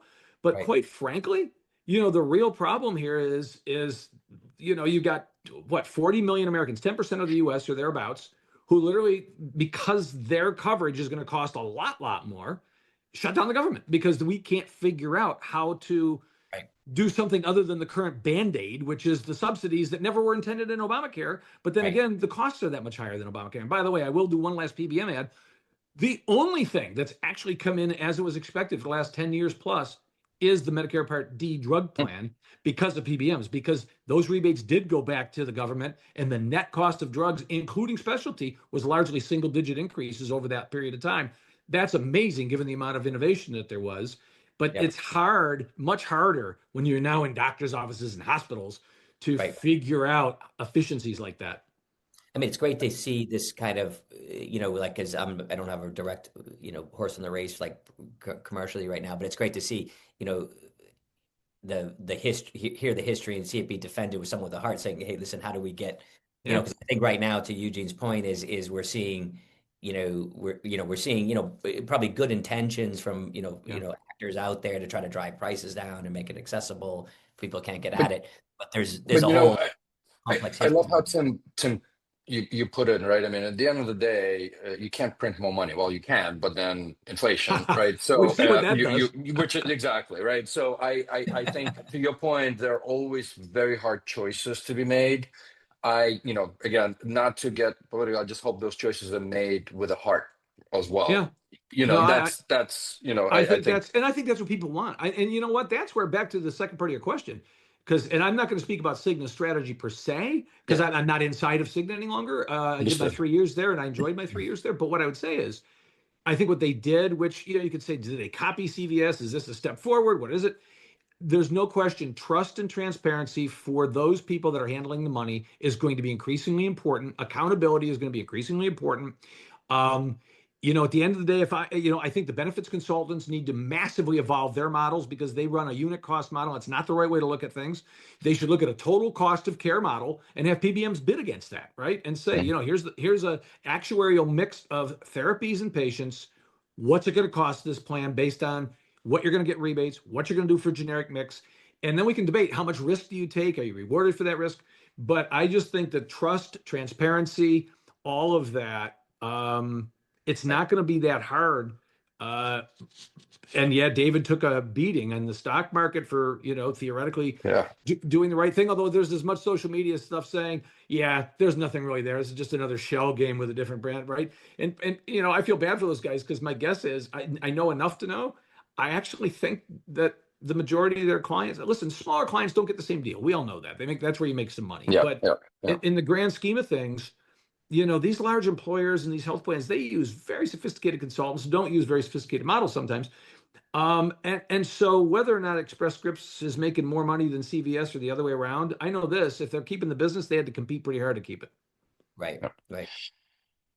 Let's get back to the Medco days. You're talking about clients and different sizable clients. So let's step back. You took this gig. You now had 30 billion under Yeah. your management, and you had to go on the road show. And given all the, I'll call it micro and macro economic wins, right? I guess headwinds. What was that like, right? So back to a little bit of the leadership style, what Yeah. you've learned, the imposter syndrome coming into this, or no imposter syndrome, and the oh shit moment, like 30 billion under management, we're hoping to get something. What were their days like? Yeah, I think the hardest thing in those days was defending the Merck ownership until we weren't owned anymore because, any Zocor share looked like, waste to a client. And the Right. consultants loved to use it as a wedge, and Hmm.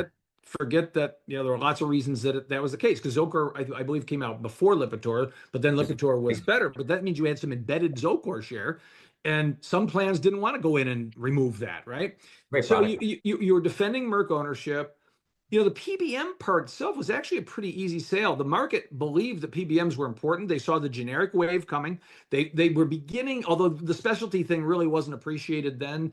But so really, it was the generic wave and the ability to get rebates. And then the question just became, the conflict of interest question if you were owned by a pharma company. And my competitors used to use that against me pretty thoroughly, which is why I used to show how aggressively we substituted against Zocor when it went generic. And I said, we work for you, not Merck. Um, so those were it wasn't as hard to explain back then because there weren't as many variables. You had mail service and you could show how it was cheaper than retail because we priced it cheaper than retail. You could help design a plan to move as much to mail as possible. We did a great job of that.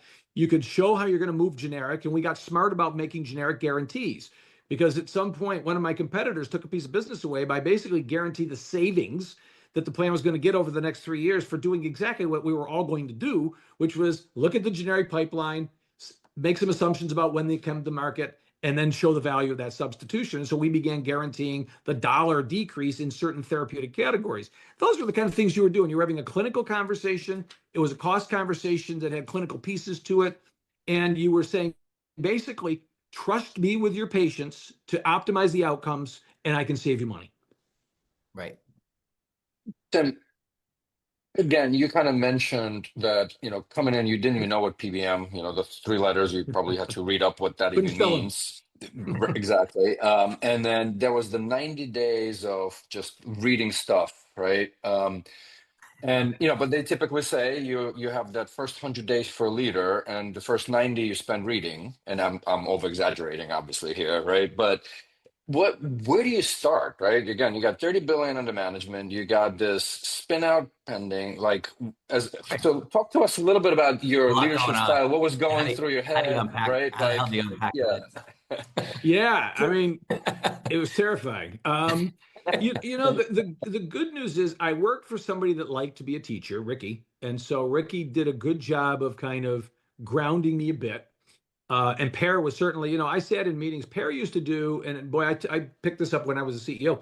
Pear would do once a month key client reviews with a pretty good sized group of people in the room, or key prospect reviews. So it was either renewals or new. And they were teach the business meetings by the questions that were asked, by the things that, and I sat in those and I was a sponge. I mean, I think the other thing that was harder was assessing the team that I had because they all Right. had skills that I didn't come in with, right? Um, and I'm pretty decent at assessing the team. I spent time with each of them, got clear around their goals and objectives. And listen, the good news is my job was incredibly measurable. We were either going to retain 95+% of our clients or we weren't. And if we didn't, I was going to get fired. And we could show the clients that were up for bid. We actually fired some unprofitable clients, for example. We went through that. And so what I was, the part that I just sort of had into it was watching my people with their customers. So I think the biggest change I did as a leader was, ride-alongs with my people. I wanted to go to quarterly business reviews and see how's the team doing? How is my leader preparing the team ahead of time and then showing up as a leader in that meeting when tough questions are being asked? Right. And I got pretty good at assessing, folks, and thankfully I inherited a pretty good team. Right. What was the key to closing a deal? It depended. When you saw one deal, you saw one deal, but at the end, it depends. If for an existing customer, you had to, listen, I used to say our job is helping our customers keep their jobs. Mhm. You had to give them something that they could take back to their leadership, packaged in a way that they could show they had done their jobs. And we would give them almost a CFO level performance reporting, because on a renewal what you had to show is what I've been doing for you is what you want me to keep doing for you. These new guys that are out there trying to win you away from me are showing you all these bells and whistles. Let's actually look at the performance that we've been able to deliver. And actually, that what we ultimately began doing was we would do 3-year business plans with the customers. And then at the end of a year, you could sit down. And so the renewal started then. At the end of 2 years, you'd sit down again and say, look, we said we were going to do this. We've done more than that. And you could start your renewal conversations a year in advance and never even have it go out to bid. We had a lot like that. So again, it really was around a performance relationship. Yeah, yeah, yeah. The other thing is if the CEO's wife got refused at the drug counter, we lost it. You truly, all kidding aside, taking care of patients. That's the other thing is that member satisfaction. We would measure it. We would have performance guarantees that were very strict in our contracts, and hitting those again, making and keeping commitments with customers really was a differentiator. Okay. Maybe let's jump to a credo, right? Because again, I think the specialty Yeah. acquisitions began around that time as well. And maybe Mhm. just give us a little bit of how that appeared on the scene, who drove that, and what made you kind of say, hey, I'm up for running just a specialty Yeah. business, right? So, specialty was at that time still not even a separate class of drugs in most contracts. It was mail, it was under mail service, getting mail service discounts, which is unbelievable when you think about it. Right. But everybody could see the pipeline. There have Right. been a lot of false promises, but there was enough that was starting to get real, particularly in things like multiple sclerosis, rheumatoid arthritis, some of the super rare diseases. And we had tried at Medco. Of course, CVS had been in that space for a while. They had a particularly good hemophilia business. They had a specialty business that was well regarded by manufacturers. Much more hands-on patients, much more manufacturer intensity in terms of doing the job that's intended for the drug and making sure it's used safely. Some cases capturing data and reporting it back, which you weren't doing for the small molecule stuff. And so we were late to the game. We had tried really twice at Medco to build a specialty pharmacy and were unsuccessful. We put good leaders in, tried to get it started, figured we could get pharma relationships, build a care model, get Mhm. nurses out in the field, all that. And then this company called Accredo that really had built itself, had come out of Le Bonheur healthcare system. It was in Memphis. They had like 26 drugs that they managed. They didn't manage the big bucket. They managed the hardest drugs to manage. They built really hands-on care models that the pharma companies wanted. The extreme version was we had the less than 100 bubble babies. You don't need that drug in 65,000 CVS and Walgreens, right? You need that within 2 miles of every one of those bubble babies with a nurse that knows how to administer it. And Accredo would be that bespoke job shop that could build those things. And so we were lucky that that's what was available, because Express Scripts bought CuraScript, which was more one of the volumes. We Yeah. bought sort of the guys that had the rarest disease, lots of hemophilia, lots of pulmonary arterial hypertension, the winner in that, Right. and some of those other things, IVIG. And so we had this foundation that we could build from. But I'll never forget, the Medco specialty. So the way I got involved, I was trying to sell specialty to my employer clients, because at the time I was running the employer client group. And Dave Snow saw the way that I'll never forget this. He attended a meeting I had with all my team where I pushed that we have to do it. Here's how you sell it, so forth and so on. And I saw Dave look at me kind of funny. And the next morning he called me in his office. He said, would you consider going down to Memphis and running a Credo? We need someone that can go down and teach it how to sell to PBM customers, because that's the future of a Credo. Hmm. Right. Credo had been an open network, so that's all you had in specialty, but they were starting to get closed down by the PBMs who had their own specialty pharmacies. Right. And so I like I have as we said before, I basically came home to my wife and said, "You're not gonna believe it. I'm gonna go work in Memphis, and our kids are in high school, so you're probably not gonna come with me. So I'm gonna go on Thursday and come back on Saturday, or Monday and come back on Saturday or Friday, and we're gonna do that for a few years, because this is the chance of a lifetime to be part of the cutting edge of pharmacy innovation." And Right. I went down there, and I remember telling the Medco specialty people who were thinking I was going to go down and straighten out a Credo. I said, "You guys don't understand. You have just been acquired by a Credo." And in fact, I asked Dave, I said, "Dave, most important question before I say yes. Do you want me to integrate it, or do you want me to protect it and grow it?" He said, "I want you to protect it and grow it." I said, "I'm your guy." Right. Cool. Amazing. Yeah, and And it's pretty a good crown music, jewel. and still is, right? Yeah, it's a crown jewel And today. Yeah. It's you great. know, Yeah. and actually, it's interesting, right? I mean, I think we have literally multi-million-dollar therapies coming out now, right? And I think so. Yeah. I think the progression of the PBM and why they kind of were created with the specialty add-ons and now Right. these Yep. truly multi-million therapies. I mean, it's Yeah. And so now we're going fascinating. through this, because like if you think about the science that's happening under it, that kind of drove your career to a large point when you had these Yeah. oral solutions for GI and cardiovascular conditions like the statins and the antihistamines. That's kind of sailed. That's not where pharma's looking anymore. Right. We're going infleximab and adalimumab and the IVIG is big business. So Yep. everyone's becoming specialized, right? And then you're sitting there with this Accredo service. So it's really the Yeah. science at the end of the day that's driving where the interest is of the Yeah. of And research. what's really, yeah, the understood part of a Credo that really changed my perspective on patients and everything else, and that today, if you said, why is a Credo such a competitive weapon? It's not because they've got access to all those drugs. That's good. It gives them a good economic framework. Hmm. It's because its DNA is driven to where the science is going now. It's not an unnatural act for them to go to gene and cell therapy. It is a completely natural evolution to the mindset of that company. Right. And it Was was so it before? so many didn't have Go that. ahead.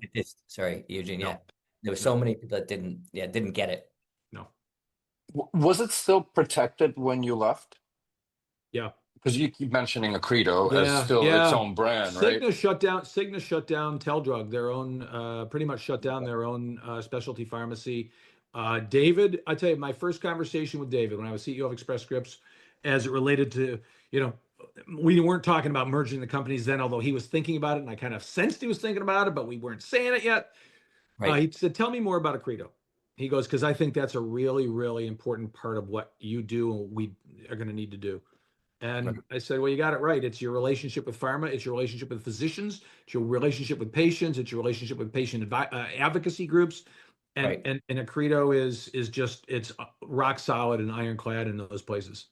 I loved when I would go down, like, so I had invented a product, an injectable adherence solution, Health Beacon, that Credo had rolled it out. Oh yeah, But we would go down to their innovation center, and you guys had invested in, I guess it's Express Scripts. I get a little confused about the branding here, yeah, but it was, and you had this innovation center, right? That yeah. was in St. Louis. Glenn Stetton built that actually.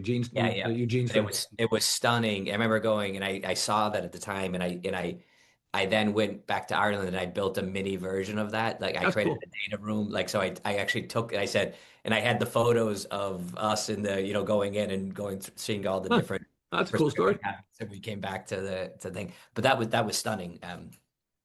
Well, it made the So, intangible somewhat tangible, right? Right, yeah. right. Um, Tim, just a little bit of a time check. Time just Yeah, flies. Can you believe it? An hour and a half already passed. And I know we got, so question for you is if you have a little bit more, because I think we have four stops. Sure, I'm I'd good. love to talk. You're good. Okay. And Jim, you're good too? Because I think we should have blocked like 4.5, but I know. Oh, Your I'm great. kidding. I'm listeners are, kidding. I'm this is kidding. going to be a sleeping pill. No, but Tim, and this is just a quick side note. I listen not in one shot for the Yeah, Tim Ferriss, sure. or it just kind of keep going. But so I think there's four stops that I'd love to cover. Kind of Okay. one is the Express Scripts, so two big giants coming together, and what was that like? The decision to go and sell to an insurer. And then you retired for 2 years, and then Walgreens stop, and then I'd still love to get back to the entrepreneurship. So I know, we got roughly Sure. half an hour. So let's start with the two behemoths, the Yeah. two very different cultures. I still remember I was in Amsterdam with Medco International, was left alone for a bit, but I remember witnessing very Yeah. different cultures. So talk to us No, a they little were. bit about that, and yeah. And that's why George Paz was able to buy his bigger competitor, because George was aggressive. George was a risk taker. He had taken a risk several years before and won the WellPoint Anthem business, which gave him Hmm. scale that otherwise would have prevented him from buying Medco, and if Medco had won it. But Medco didn't win it. George did. That gave him scale. That gave him synergies. That And gave him what a step. made him win? What made him win? What was the, George back to, I wish I could. I wish George were alive, because I would love to spend more time talking to George. He passed a couple of years ago, and he was a dear, yeah, dear friend. You know, he was willing to take risk on things, but he was smart about how he took risk. And the risk that he took, that I think Medco didn't. And again, I wasn't inside the Medco bid at the time. I was doing other things at Medco, mhm, but George saw generic inflation and bet on it, essentially. And so when he gave the money up front to Anthem in a contract, he knew the generic rates he gave in that contract would most likely, I say knew, he assumed, yeah, would ultimately in the out years. And George was a DCF guy. George, it was a guy that looked at 10-year DCF. He wasn't looking at this year, next year, which is the way PBMs would typically look at a contract, 2 or 3 years. And I think he saw negative DCF in the first years, but very positive DCFs in the out years, and viewed that his core business could sustain that and over time turn Anthem into a profit machine for him, and it did. mm, And so he had so therefore his stock was stronger, his multiple was stronger, so he had the currency. So it was a merger, but George had the more powerful yeah, currency. Therefore, 50, I think it was, I forget the number now, but it was over 50% of the, obviously over 50%, I think it was like 55 plus of the ownership was Express Script shareholders at the end of the deal. And David just, had a couple of losses, catastrophic losses at Medco that you may recall.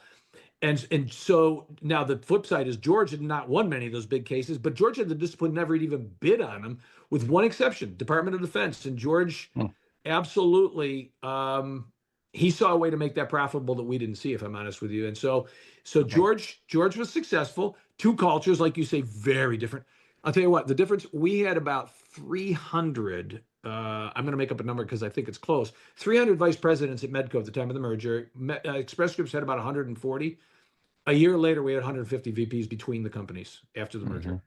And, Right. George talked about selecting the best from both. Largely, you saw Express Scripts people end up in most of the jobs. Brian ultimately left, as you'll recall. yeah, I do, Glenn yeah. Stetton and I were the two guys at our level that stayed. Um, and and so I- I took a Interestingly, job. the two guys that were probably the least political. Yeah, no, it's I don't- interesting. Yeah, it's an interesting observation. I mean, I think George. It's an interesting observation. I'm actually not going to say anything about that other than you're no, right. that You're okay. correct. You're correct. And George, there was a type that George liked. George didn't like BS. George could look at a page of numbers. You better know numbers if you're going to work with George, because he could look at a page of numbers. But Dave Snow said something so interesting to me, because I wasn't going to take the job, because I wasn't going to work for George. I was actually going to take a level change and work for someone I didn't know very well, but that I'd competed with and successfully competed with in the marketplace, Ed Ignatiuk, who turned out to be a phenomenal guy to work with and for. But Dave told me that, and I said, I'm not going to work for Ed. I'm not going. And he said, this will be your best chance you ever have to be a Fortune 500 CEO, because George doesn't have a team that no one on his team can actually run that company, and you could. And I stopped and thought about it. I actually didn't go because of that, because I honestly didn't think George had four people. certainly three actually that would have been absolutely likely to be the CEO of that. So I went because I thought I could be helpful. I wasn't ready to retire yet. St. Louis wasn't a bad place to potentially spend some time. My wife was actually interested in spending some time there, so we bought a condo. I actually bought Joe Buck's condo there, so I got instant local cred. And we really enjoyed our 10 years there. But I went in not on the executive committee. I was on the management team, the management committee, and then 2 years later ultimately became the CEO. And I was very, very fortunate, and the way I became the CEO was George realized he could no longer roll up the business as a growth strategy. He needed to win and keep customers, and that was a different skill set than the skill set of rolling up the business like a private equity company. Right. Well, and good for him for recognizing it, right? Now, he And I think articulated that to me. that's the self-awareness is, I think, to me, is a key component of leadership. He was very self-aware. Mm. And at this point, your imposter syndrome just totally gone. I'm assuming. Totally. No, I was actually a pretty poor. He made me president in 2014. We closed the deal April of 12. 2014, I got named president. It was kind of obvious where it was going to go. I did a pretty poor job my first 6 months. I was very uncomfortable managing my peers there because they still knew a lot more than I knew about Express Scripts. Ed had been great, and Ed agreed to stay and work for me when I became president, which was amazing for a period of time because he didn't want to be the CEO, so therefore he was going to support me. But it was a difficult 6 months. I finally had to get rid of somebody that was a real problem and begin to establish my own voice. And I think probably I had real imposter syndrome in that job, if I'm honest with you. Not with the investors, though. See, the investors I knew, I'd known them for years. Yeah. So I was super comfortable with the investors, super comfortable with the board. But it was with my colleagues, now my team, where I had to find my voice a bit more because they were some really strong, smart people. Just like Medco, Express Scripts had some really strong, smart people. Mhm. And I had to learn how to not only get them each to play their instrument real well, but also to play together as a symphony. Right. Okay. So, and then the name change. I don't think we need to spend too much I on it, changed but I out. I think it changed was. out a I think very it was your yeah. driving this. I Yeah. changed out a significant portion of the team. Some of whom were kind of ready to go. I brought in a guy, Neil Sample, to run technology, who was meaningfully, a different leader. Gary was great, but we really need to send a message that you needed to start thinking about how to apply technology to solve our business problems, and don't think, oh, I won't get it from them. Think about, I can get anything I want from them. Therefore, what should I want? And Neil really convinced the business, not the technologists. We had good technologists. Convinced the business that technology would now be a partner. We did. I think Deloitte would tell you, if you checked, one of the most rapid conversions to Agile. We were about 70-30, maybe even 80-20 contractors to full-time, because George managed like a variable workforce.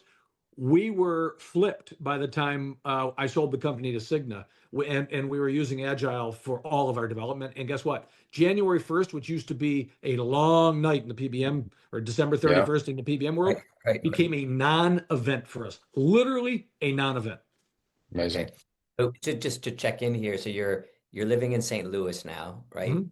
And Robin has come with you, so She's back and forth, yeah, but a lot of time now. Between New Jersey, right? Between New Jersey and the kids have grown up now at this stage, or where? Yeah, they're in college or out of college. Okay. And so they're in college or out of college. And how were they reacting to all of a sudden their dad now is like CEO? Were they excited? Were you just too hard to get on the phone, or what was No, going on? I was never impossible to get on the phone. I was always there for them. But they were excited. They were proud. My oldest daughter is in business. She works for a great company called Viva Systems, VEEVA, Oh, yeah, started sure. Mhm. by a couple of Of course. ex-Salesforce guys. She's sort of head of strategy for their Quality Vault business. And she was real proud. She sent me some nice notes. And her sisters were too. I've got some notes that they gave me that were just epic. But you know what? I think they still see me as just dad, although they're all married. And what they would say is, when dad says to the son-in-laws, I've got some feedback for you, they kind of pull the thing up over their head, and they don't really want to hear it. But no, I've stayed really close with my daughters through that period, and still super close now that I'm a grandfather. So I'm super close with them. Oh, your grandfather now. Okay. Times four. Yeah. That's for amazing. Amazing. Wow, time is flying by in so many places. Okay, so we're now huge 60, 70, 60 Yep. plus billion Yep. gorilla, right? Yep, I can tell you the story real And fast. Anthem yeah. sues us, says they're leaving. That's third of my margin, third of my business. Everyone thinks we're existentially threatened. We have to fight the lawsuit because they weren't entitled to what they wanted. I had to convince the leadership team that we'd be okay even without their business. We recast the business to show the financials without them. So we had to do pro forma financials, which is very risky, but we did it to Hmm. show investors that we had a future. Um, and we stuck to our core and believed in ourselves and took really good care of the rest of our customers. I went on CNBC the morning after Anthem sued us, and our stock dropped 20 some percent. And to make a very long story short, we stayed very, very aligned in our knitting and continued to win. We put the Anthem thing in a lead box and managed it. What nobody knows is I believe it's the largest summary dismissal in the history of American business. It was thrown out of the Southern District of New York ultimately. So we were right, but by then we had sold the company to Cigna. I believed at the time, I know it's a question you have, that we were the last standalone PBM and that we could survive. I loved being independent, but I honestly thought that Cigna would be a great place for us to be. We were both very consumer focused. David and I were very like-minded as we got to know each other. It was very complementary when we looked at. He didn't have a big, he didn't compete against a lot of the large health plans that I was providing PBM services for. So the overlap there wasn't tremendously problematic. And so, the only question was, could we get his shareholders in mind to agree to it once he and I had negotiated our deal? And, that negotiation, that never leaked. Very big. You think about that. That's a $67 billion Yeah.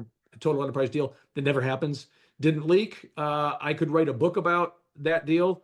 I actually have 13 ways. This could be a separate podcast, but I've got 13 points on how to sell your company.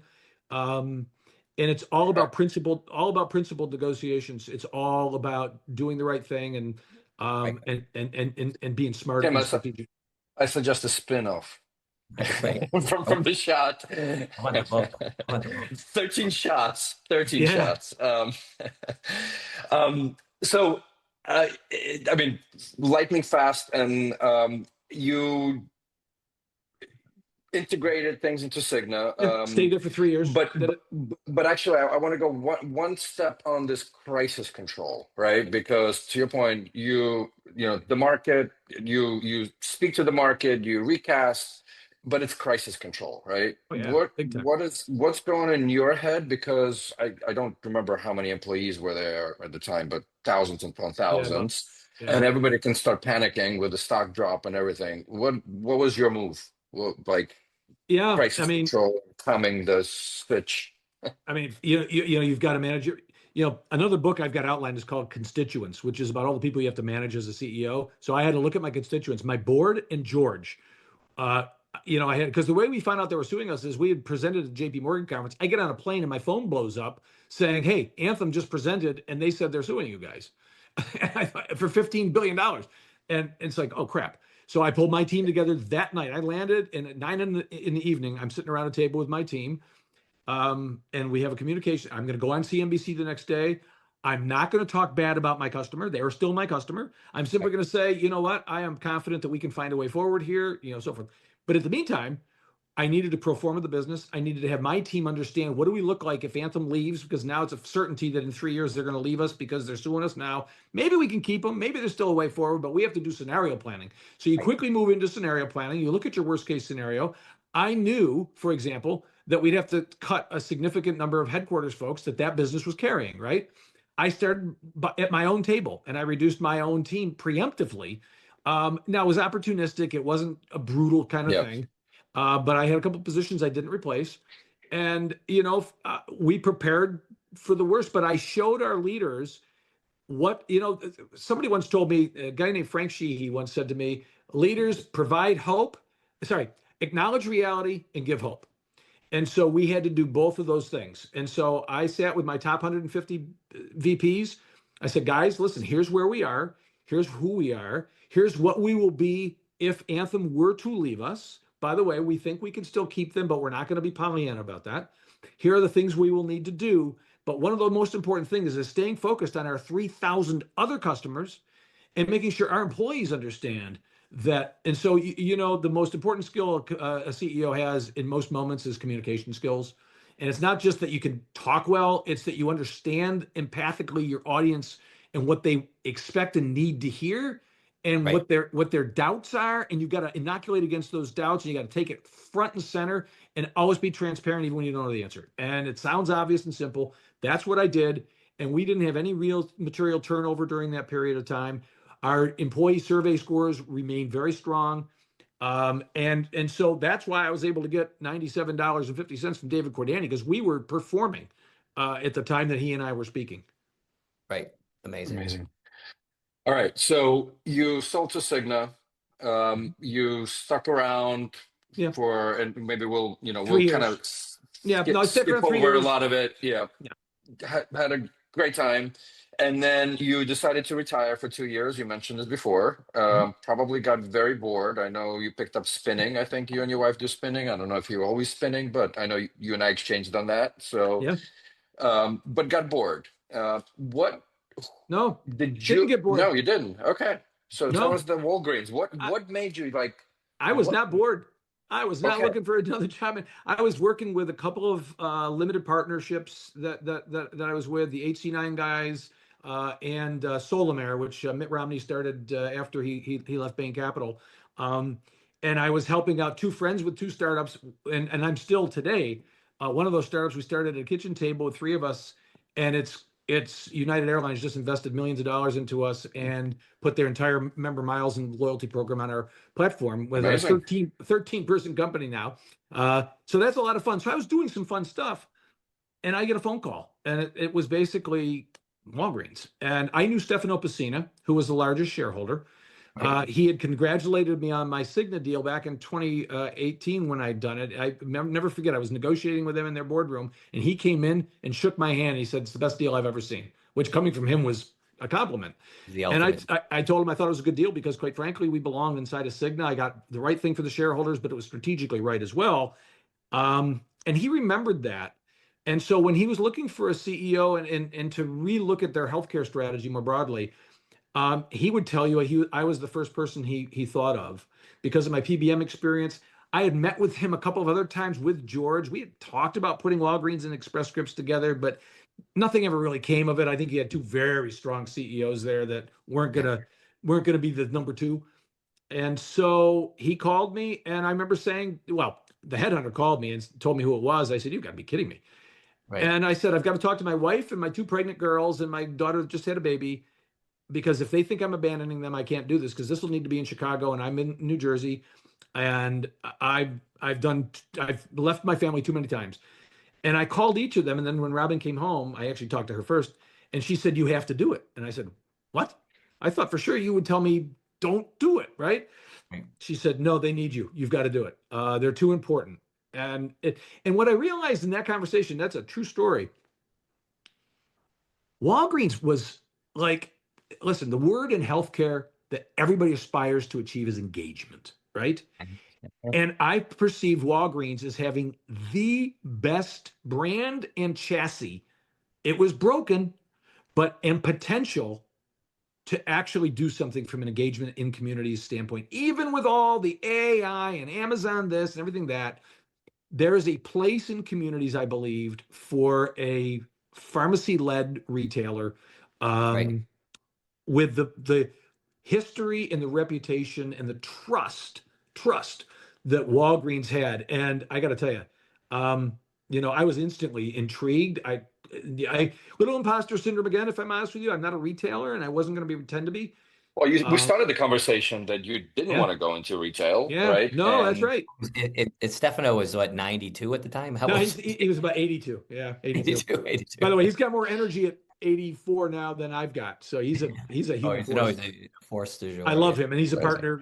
I'm partnered with him now at Sycamore. But uh, and so, long story short, I interviewed with him. I interviewed with every board member.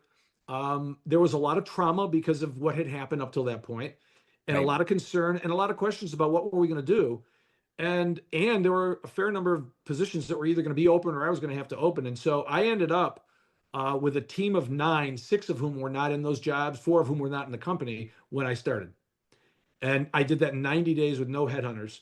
And again, 2 internal appointments to my team, eliminated several positions, eliminated a chief of staff position. He was a great guy, but I'm my own chief of staff. When you're doing a turnaround like that, you just can't insulate yourself Yeah. at all. You need to be like a race car with no insulation so that you can feel every bump. Um, and And you know thankfully, I something built about race a great team cars a little bit. a Uh, little bit. I did do that when I was retired, and I still am. But no, so I built a team, and that was the only way I was going to survive is to have a team of people that were all better than me because I truly would not have been able to do the jobs of certainly 8 of the 9 direct reports that I had. Right. And what was the I'll call it the mandate, or at least your vision interviewing for this, right? Because, obviously you've taken companies public. Mhm. But this was a turnaround plus going private, right? Yeah. So coming into your interviews, right? To me, it's kind of like when we hear a year from now, Yep. what are we looking at now, right? I think Or what the board would have said at the time, including Stefano, is one, we've got to figure out our healthcare strategy. The one we've got isn't working and it's chewing up massive amounts of cash. So that was the Village MD situation. It Mhm. was, that we weren't the only ones that tried that. Yeah. It didn't work well for us for a whole variety of reasons that I won't get into. But there was a clear sense of, you know, Tim, what do you think of that strategy? So they didn't even know what to think completely of the strategy. I think they had kind of concluded that it wasn't performing. Right. But then the natural next question is, and if not that, then what? Right. And what became clear to me was the what, in part, a large part, needed to actually go back to our fundamental retail chops as a pharmacy, which meant fix the PBM relationships because where we were really Mhm. hemorrhaging was the back of the store. Right. The front of the store wasn't growing and we were losing share on a comp Yeah. basis year over year, but we weren't hemorrhaging cash. It was the PBM relationships that were just killing us. And thankfully, I knew a little bit about that business as we've established. And Right. also, it was also a time when the PBMs were beginning, you saw Rite Aid go bankrupt. They were beginning to realize that the retail pharmacy, they were getting a black hat put on themselves, and there was not much blood to get more from the stone. And Right. so my goal was to simply arrest the downward trend and begin to hold serve and then begin to build back based on other services that we could do with PBMs, which is like we did with Cigna on GLP-1s. And so I knew I had to fix that. And I really didn't come in with an idea. I told them I don't have yet another big idea strategy for you. I think there's a need for pharmacy. You've got Amazon, but there's things that you can do. We need to be a great pharmacy. We need to probably shrink our footprint. I did have a sense of that, but I didn't see any analytics. And then, but I will tell you, the other thing was less business strategic and more financial strategic. There was a working capital, cash, dividend, outflow, inventory, Yeah. sort of all of that Right. capital expenditures. We cut capex by $700 million a year, right? That needed attention. So irrespective of the health of the core business, you had a debt wall coming due in roughly 2029 that we were going to need to refinance. And so no one talked about going private when I joined. No one. I have loved private companies since my Mary Kay days. And again, the article in Fortune where I was quoted, it was about using private company equity to get guys out of public companies. So I'm on record 30 years ago that I'm a believer in private companies and private compensation plans. The challenge for us was I had 8 investment banks come in and present to me the first full summer I was there, when I had already begun talking with Sycamore very confidentially. My first meeting with Stefan was in this office here, just he and I. And 8 investment bankers out of 8 basically said you can't. They didn't know I was doing it. They did not offer that as a solution. It was going to take too long. Blah blah blah blah blah.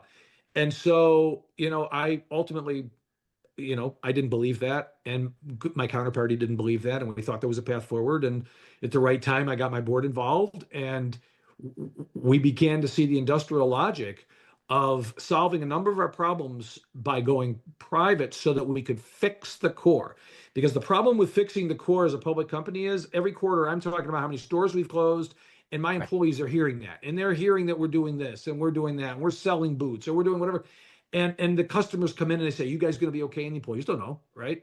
Um, and so being able to remove all of that, and get, by the way, one of my key things is don't just sell your company, get the right partner. Sycamore is exactly the right partner to save Walgreens. Jim Cramer said it. He said, you just saved Walgreens. They were going to be Kmart. And that's because we picked the Now, right partner. did you call them they called you? How did that even, right, to your point, like, did you know that they were the right partner, or So was this I knew who they were because I had John Lederer on my board, who was the CEO of Staples, and they had done a great job with Staples. And so they reached out to me. Would be the way it first started. And Stefan was he's terrific. I mean, that's why I've agreed to stay on as a board member of the Walgreens holding company inside of that company. Is he was from first, just like David Cordani, he was from the first day I met him till we signed the deal. There was never a doubt about his integrity and his capabilities in the space that we needed. And so far, it's early days. You know, I've been yeah. out of that about 60 days. They've made a lot of changes. I I got to tell you, the ones I'm aware of at least, I'll take that basket of changes all day. I think they're doing a lot of the right things. Amazing. Awesome. Jim, I know you were kind of this way, so maybe one quick topic and then we'll go to your last question, right? Cool. And I don't know how quickly we can go. I do wish we asked for an extra hour now, but now that we're here. But so you mentioned HC9 and Richard, who was on the shot a couple of months ago as well. I think there's obviously a difference on one aspect of coming Mhm. in and here's 150,000 employees, and I'm making up numbers here, but crazy numbers of employees versus a startup, three people, Yeah, in the virtual garage. Let's put it this way, because nobody's working in the garages anymore, I don't think. But what excites you? With not specifically with HT9, but kind sure. of the early game, and what are the big problems do you think still need to be solved in healthcare?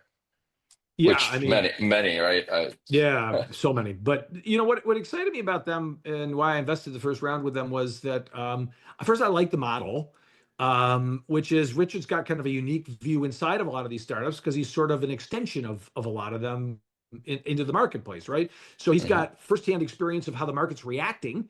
And that's a pretty darn good thing to see if you're thinking about investing in something, right? Even in the context of startups that fail, whatever percentage of the time they fail. So I like that model. I also thought he had wickedly good limited partners. I mean, he's got 100 and some of them, but boy, if you and they're all good, but if you take the top 10 or 15 of those folks and you look at their CVs, you say, "Holy crap, I want to be in a room with those people." I want to hear how they're thinking about sort of where healthcare is going. Don't Uh, hang out with the losers.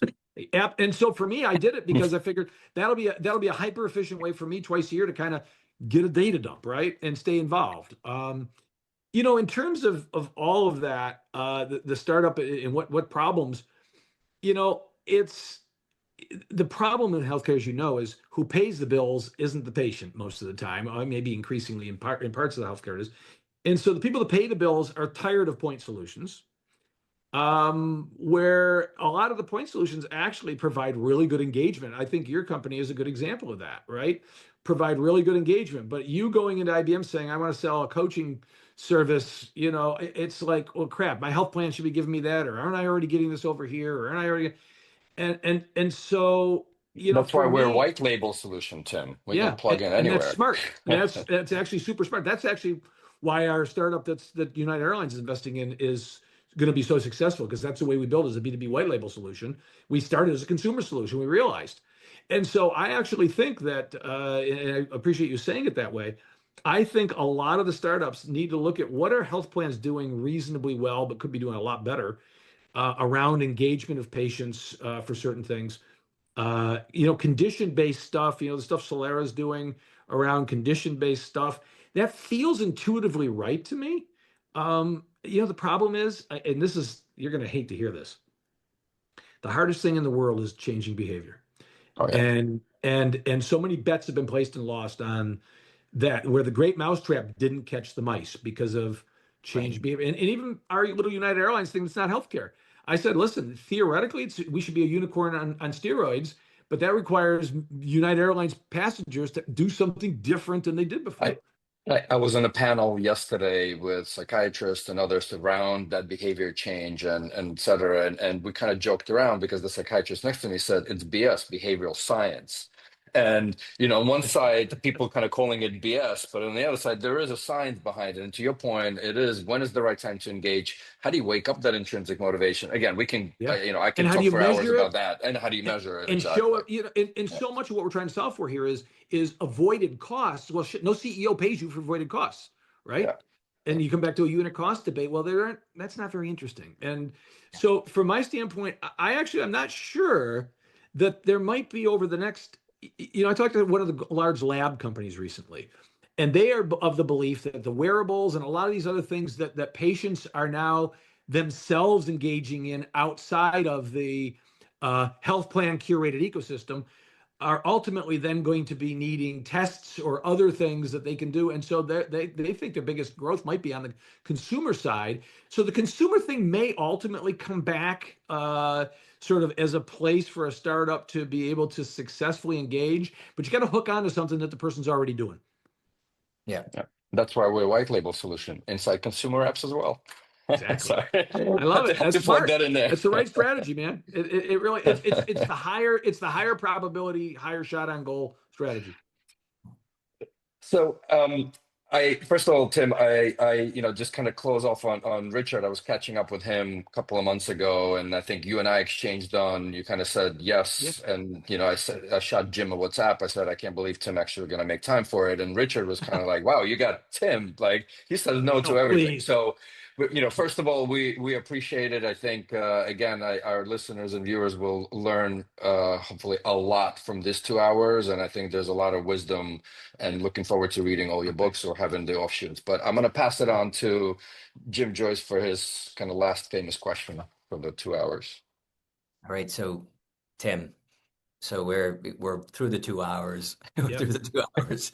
So we're gonna go forward 10 years from now. So we're out 10 years from now, and you're in the Serengeti in Tanzania, There we go. For the second time. glamping, glamping. Yeah, you've already gone back there. Your wife absolutely adores it. And one of your tour guides comes in and says, saying, "Hey, listen, Monroe Community College needs you for this incredibly important event that's happening, and at this event, and they need you to keynote the speech because they're going to be handing out all of these scholarships that you've helped fund with the proceeds from your book sales of your best-selling book, The 13 Principles Science of Selling and Negotiations, but the conference is really going to be about healthcare, and the name of the conference is reinventing healthcare with a heart. And then so you're thinking to yourself, like, geez, I have to go. I have so many things going on. I'm helping there.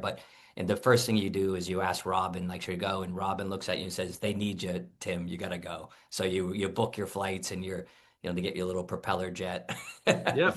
to get out of the Serengeti. And you're on the way to give this talk. And at this talk, and you're in there and you're writing the speech on the plane because you got to deliver it right as you're landing. And on the plane, you're writing the speech and you're thinking about it and you're saying, "Oh, I've got the perfect talk that I want to give," and it's called "Focus on the People You Serve." Mary Kay's words are kind of coming through your heads as you write this Mhm. beautiful speech. So you kind of land, they usher you, and you're giving this great talk. But as you walk onto the stage, music starts blaring and "Wanted Dead or Alive" is playing on the speaker on the thing there. The crowd starts singing and you're there and you're walking in. So you give your talk and everyone just is enjoying the talk there. But you're sitting there at the end of it and you look 3 rows in, 3 rows in, two seats to the left. This young, handsome, determined looking, kind of high energy man is sitting in the stands, and he's looking, and you can just see him the whole talk. He hasn't taken his eyes off you the whole time, and as you come off stage there, he just comes, knocks everyone else away, and comes walking towards you, and he says, "Tim, I have to talk to you. I have to talk to you." And he's like, "What?" He goes, You don't understand. I started sweeping parking lots. I started sweeping parking lots, and then my English teacher, the son of a guy named Mr. Guido, took the English paper and gave it into it, and I got a scholarship to a community college, and now I'm off at an Ivy League school, and I'm working. And then since then, I went on, got a job in the music industry. Then I got a job. My career like mirrors you, and I listened to this amazing podcast, and in my career mirrors you exactly there.